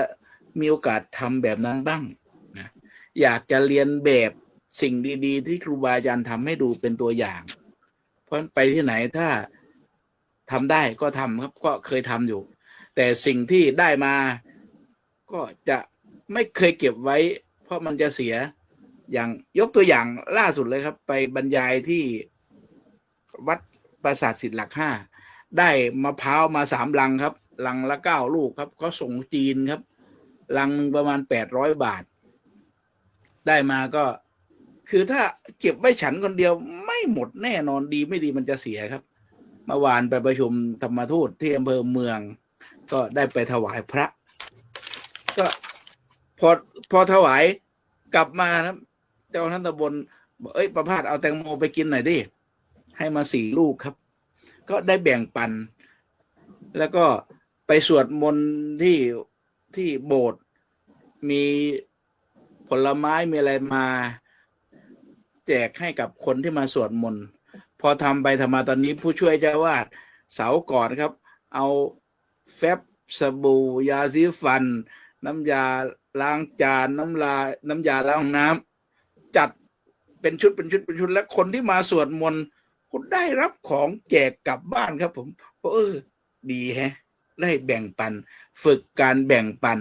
เพราะฉะนั้นเข้ากับหลักธรรมนะที่ทำให้โลกนี้มันมีความสุขนะโลกนี้มันจะสงบเย็นนะสังคมมันจะร่มเย็นเพราะเราเห็นใจกันนะมีอะไรเราก็แบ่งปัน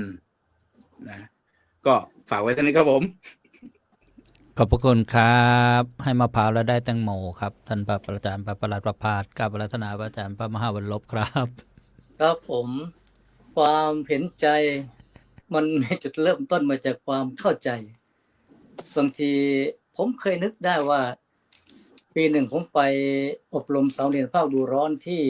จังหวัดกระบี่เสร็จแล้ววันหนึ่งเนี่ยพาน้องสามเณรไปบิณฑบาตตอนนั้นมีสามเณรประมาณ50 รูปครับก็เดินไปบิณฑบาตพอเดินไปบิณฑบาตเสร็จมันต้องเดินผ่านสถานที่ท่องเที่ยวที่ 1เป็นบ่อน้ำธรรมชาติที่สวยงามมากผมจำชื่อไม่ได้แล้วแต่สามเณรทุกรูปเนี่ยใฝ่ฝันเลยบางรูปเมื่อคืนท้องเสียแต่ว่าพอถึงเวลาจะไปบิณฑบาตเพราะบอกว่าพรุ่งนี้จะพาไปฉันเพลที่บริเวณน้ำตกตรงเนี้ยมันเชิงน้ำตกเป็นแอ่งน้ำใหญ่ๆเป็นบ่อเป็นอ่างมรกตเลยครับแบบสวยงามมากทีนี้ทุกรูปพร้อมใจกันที่จะเดินทางไปบิณฑบาตพอบิณฑบาตเสร็จสามเณรก็เดินเข้าไปผ่านทางแอ่งน้ำที่โยมกำลังอาบน้ำกันอยู่นะผมก็บอกสามเณรแล้วว่าน้องเนน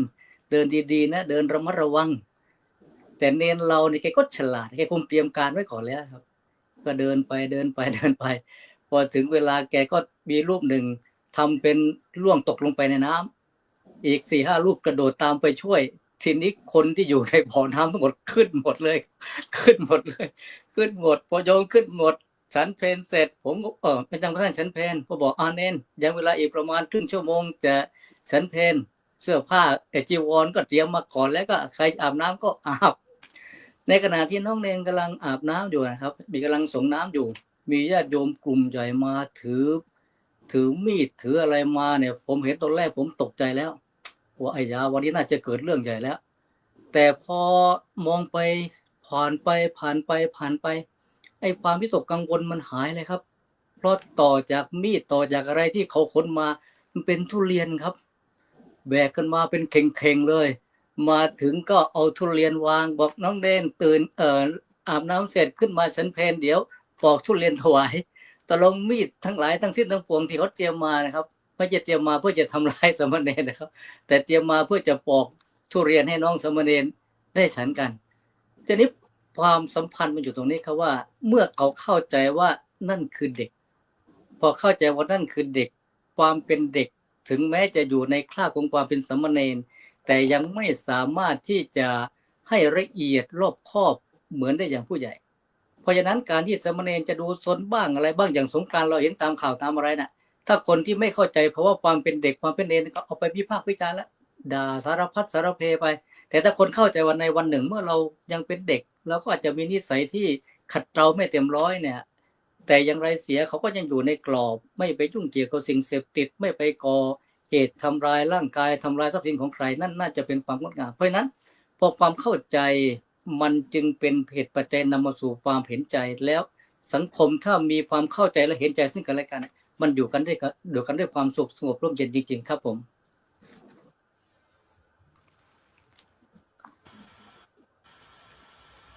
อ้าวยังไงอะ พิธีกรแก ขออภัยครับกราบขอบพระคุณครับกราบอาราธนาพระอาจารย์พระมหาอภิชาติครับ โอกาสรอบสองนะครับ มีเรื่องที่เตรียมไว้ถ้าไม่พูดก็คงจะไม่สบายใจทั้งวันวันนี้ ปิดท้ายนะทีแรกจะจบลงท้ายๆด้วยคำกรสั้นๆแต่ว่าปิดท้ายนั่นคือตอนเป็นครูพระสอนศิลธรรมในโรงเรียนนะก็ชอบจะพาเล่าเรื่องนิทาน ซึ่งก็ได้ฟังมานานว่าไม่รู้เป็นใครต้นฉบับนะครับแต่ว่าก็เคยไปเห็นที่เป็นฉบับภาษาอาหรับภาษาอาหรับแต่ว่าเนื้อหาด้วยกันก็คือมีห้อง2ห้องที่บอกว่าห้องหนึ่งเป็นห้องสวรรค์ห้องหนึ่งเป็นห้องนรกนะฮะผมก็บอกว่าเด็กๆวันนี้พระอาจารย์จะพาไปท่องนรกท่องสวรรค์ใครอยากไปสวรรค์บ้างใครอยากไปนรกบ้างนะฮะทุกคนก็อยากไปงั้นพระอาจารย์พาไปดูนรกก่อนแล้วกันนะพาไปดูนรกก่อนก็เปิดห้องเข้าไปห้องนรกก็มีคนอยู่นะฮะล้อมรอบหม้อแกงหม้ออาหารนะฮะแล้วก็ถือช้อนยาวๆกันภาพที่เห็นก็คือทุกคนร่างกายผอมโซทั้งที่มีอาหารอยู่ข้างหน้าเต็มไปหมดแต่ว่ามีช้อนยาวๆทุกคนก็ตั้งหน้าตั้งตาตักอาหารใส่ปากเขาตนเองด้วยความที่ช้อนมันยาวนะฮะด้วยช้อนมันยาวตักเท่าไหร่มันก็เลยปากมันไม่เข้าปากมันก็ลาดหัวลาดตัวไปเปื้อนทุกคนก็ผายผอมอาจารย์บอกว่านี่แหละคือห้องนรกต่อไปเราจะไปสวรรค์กันพอไปสวรรค์ก็ไปเปิดไปอีกห้องหนึ่งก็มีสภาพทุกอย่างในห้องเหมือนกันคือมีหม้ออาหารมีอาหารอยู่ข้างหน้าแล้วก็มีช้อนยาวๆเหมือนกันทุกคนรายล้อมแต่ภาพที่เห็นคือทุกคนอ้วนท้วนสมบูรณ์หน้าตายิ้มแย้มแจ่มใสก็คือทุกคนในนั้นต่างคนต่างใช้ช้อนยาวๆนะฮะตักป้อนกันนะตักป้อนกันเพราะว่าตักเข้าตัวเองแล้วมันตักไม่ได้นะเพราะมันยาวช้อนมันยาวมันก็เมื่อตักใส่ปากตัวเองไม่ได้ก็เอาตักใส่ปากคนอื่นแล้วกันเมื่อตักใส่ปากคนอื่นก็ตักใส่ปากป้อนกันไปป้อนกันมาทุกคนได้อิ่มหนำสำราญอ้วนท้วนพระอาจารย์ก็บอกว่านี่แหละคือสวรรค์2ห้องนี้แตกต่างกันคืออะไรก็คือเพราะว่า2ห้องนี้มีทุกอย่างอะไรเหมือนกันหมดแต่ที่มีไม่เหมือนกันก็คือความมีน้ำใจหรือว่าความเห็นแต่ตัวความเห็นแก่ตัวเพราะฉะนั้นถ้าเราเห็นใจกันก็เป็นสวรรค์บนดินแต่ถ้าไม่เห็นใจกันมันก็เป็นนรกบนดินเมื่อเจ้าคำนึงถ้าเจ้าคำนึงนึกถึงคนอื่นไม่มัวชมชื่นนึกถึงแต่ตนเจ้าก็จะพบประสบสุขล้นสุขซ่อนปะปนอยู่ในน้ำใจงามกล่าวขอบพระคุณครับพระอาจารย์พระมหาอภิชาติน้ำตกสะดองมองหลายไม่มาในรอบที่2ครับกับขออาราธนาหลวงพ่อกุ๊กไก่พระครูรัตนปัญญาวิเทศครับครับก่อนอื่นก็ต้องขอกราบขอบพระคุณพระวิทยากรทุกรูปนะครับที่ได้เข้ามาร่วมรายการในวันนี้นะแม้ว่าผมจะนิมนต์โดยที่ไม่ได้แจ้งให้ทราบก่อนนะครับเพราะว่าอย่างอเมริกา3 ทุ่มครึ่งแล้วนะครับถึงส่งข้อความไปนะครับส่วนเมืองไทยนั้นก็พอมีเวลาที่จะรับข้อมูลนะครับยังไงก็ตามนะครับก็ถือว่าพวกเราได้มาร่วมกันเพื่อสร้างสรรค์สิ่งที่เป็นสาระสิ่งที่เป็นประโยชน์ครับก็วันนี้เราได้ฟังข้อคิดความเห็นเยอะแยะไปหมดเลยนะครับอย่างที่เราทุกคนได้ตั้งหัวข้อนะครับผมก็ไม่รู้จะเอาหัวข้ออะไรผมก็บอกว่าถ้าสังคมร่มเย็นเพราะเราเห็นใจกันใจเย็นเนี่ยนะครับใจเย็นคำพูดมันก็เย็นสังคมมันก็เย็นนะครับถ้าหากว่าใจร้อนคำพูดมันก็ร้อนสังคมก็ร้อนดูนะสังเกตดูไหมครับว่าความสังคมเนี่ยคือบางทีมันขาดการฟังคนขาดการฟังกันฟังเพื่อโต้ไม่ใช่ฟังเพื่อเข้าใจพอคนนี้พูดมาปุ๊บเนี่ยแทนที่จะตั้งสติซะก่อนก็ย้อนกันทันทีที่สังคมทุกวันเนี่ยคนเก่งทั้งนั้นแหละคนเก่งเยอะแล้วก็พอพูดอะไรขึ้นมาก็ทะเลาะกันฟังเพื่อเข้าใจไม่ใช่ฟังเพื่อเอาชนะ ครับโดยเฉพาะวันเนี้ยถ้าอยากสังคมร่มเย็นเพราะเห็นใจกันก็ต้องหนึ่งดูแลกันให้ดีสามัคคีกันไว้ร่วมใจพัฒนาไม่ริษยาคนอื่นยิ้มระรื่นเบิกบานสุขสำราญในการทำหน้าที่ทำความดีทั้งกายใจจะอยู่ไหนก็ขอให้กตัญญูแล้วก็สุดท้ายก็คืออยู่ให้เป็นสุขหลวงพ่อพุทธทาสสรุปไว้ว่าคุณจะมีศีล5จะมีศีล8จะมีศีล10จะมีศีล227จะมีศีล311ข้อก็ตามสรุปลงเพียงเหลือข้อเดียวที่หลวงพ่อพุทธทาสท่านเน้นย้ำตลอดว่าศีลที่สำคัญที่สุดคือความไม่เห็นแก่ตัวครับผมขอบคุณครับขอบพระคุณครับกับขอความเมตตาหลวงพ่อเจ้าคุณพระวิเทศสิทธิธรรมพรสรุปจบรายการค่ำคืนวันนี้ครับบุญยกรแล้วเหรอบุญยกรรอบ2แล้วเหรอไปแล้วครับผมนั่นแหละหลวงพ่อไปฉันเพลไปฉันเช้าอยู่ก็เลยรู้อีกเนี่ยเป็นเลขาเป็นอย่างนี้แล้ววันนี้ไปฉันเช้าคือเจ้าว่าหนีไปฉันแล้วลูกวัดยังไม่ได้ฉันเลยจะมันลบมันลบแกฉันน้อยมันลบแกไม่ค่อยสนใจเราเรื่องฉันจันปิยะไปฉันเพลไม่ได้ฉันจันปิยะไปฉันเพลครับก็แม่รายการวันนี้มันผมคิดว่าเกือบ2 ชั่วโมงครึ่งเป็นรายการที่ใช้เวลาที่ยาวนานที่สุดเลยครับเพราะว่าผมก็ต้องรีบปิดเพราะผมเห็นอาจารย์สงัดแล้วผมสงสารท่านมากเพราะว่าต้องรีบปิดเลยครับวันนี้ก็ขอปิดเลยครับผมสาธุมีเพลงธรรมะมีเพลงธรรมะจากหลวงพ่อกุ๊กไก่ประพันธ์ไว้ครับขอโอกาสได้เปิดเสียงครับ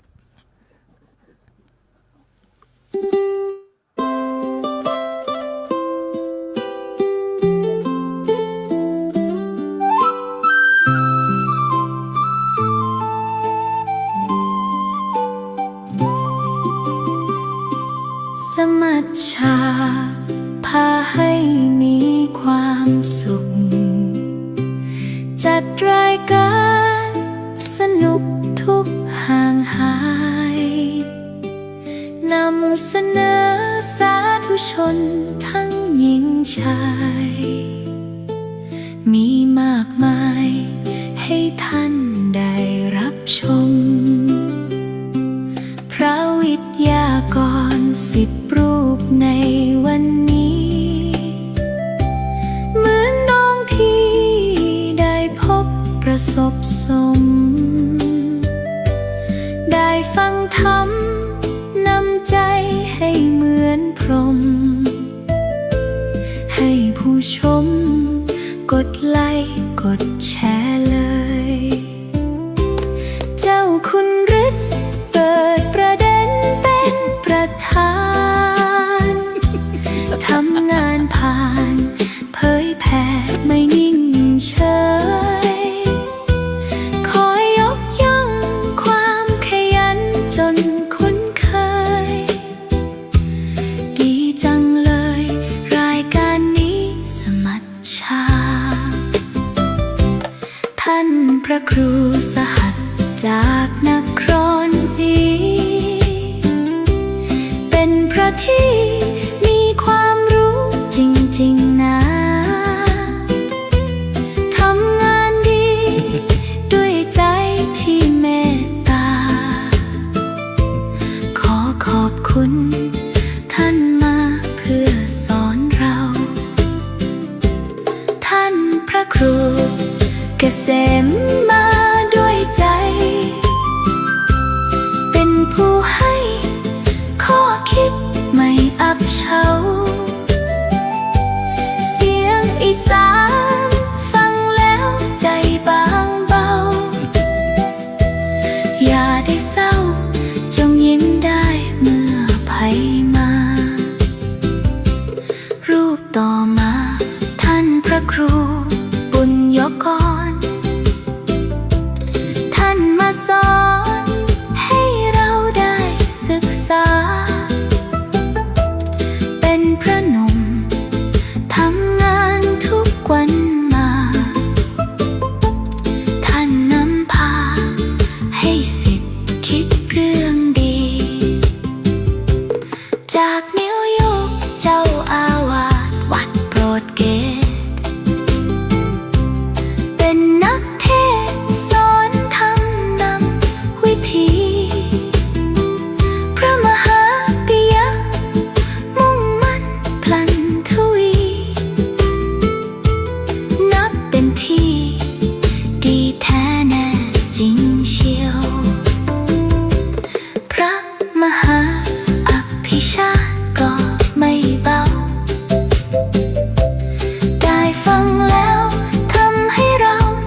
พาสนครปฐม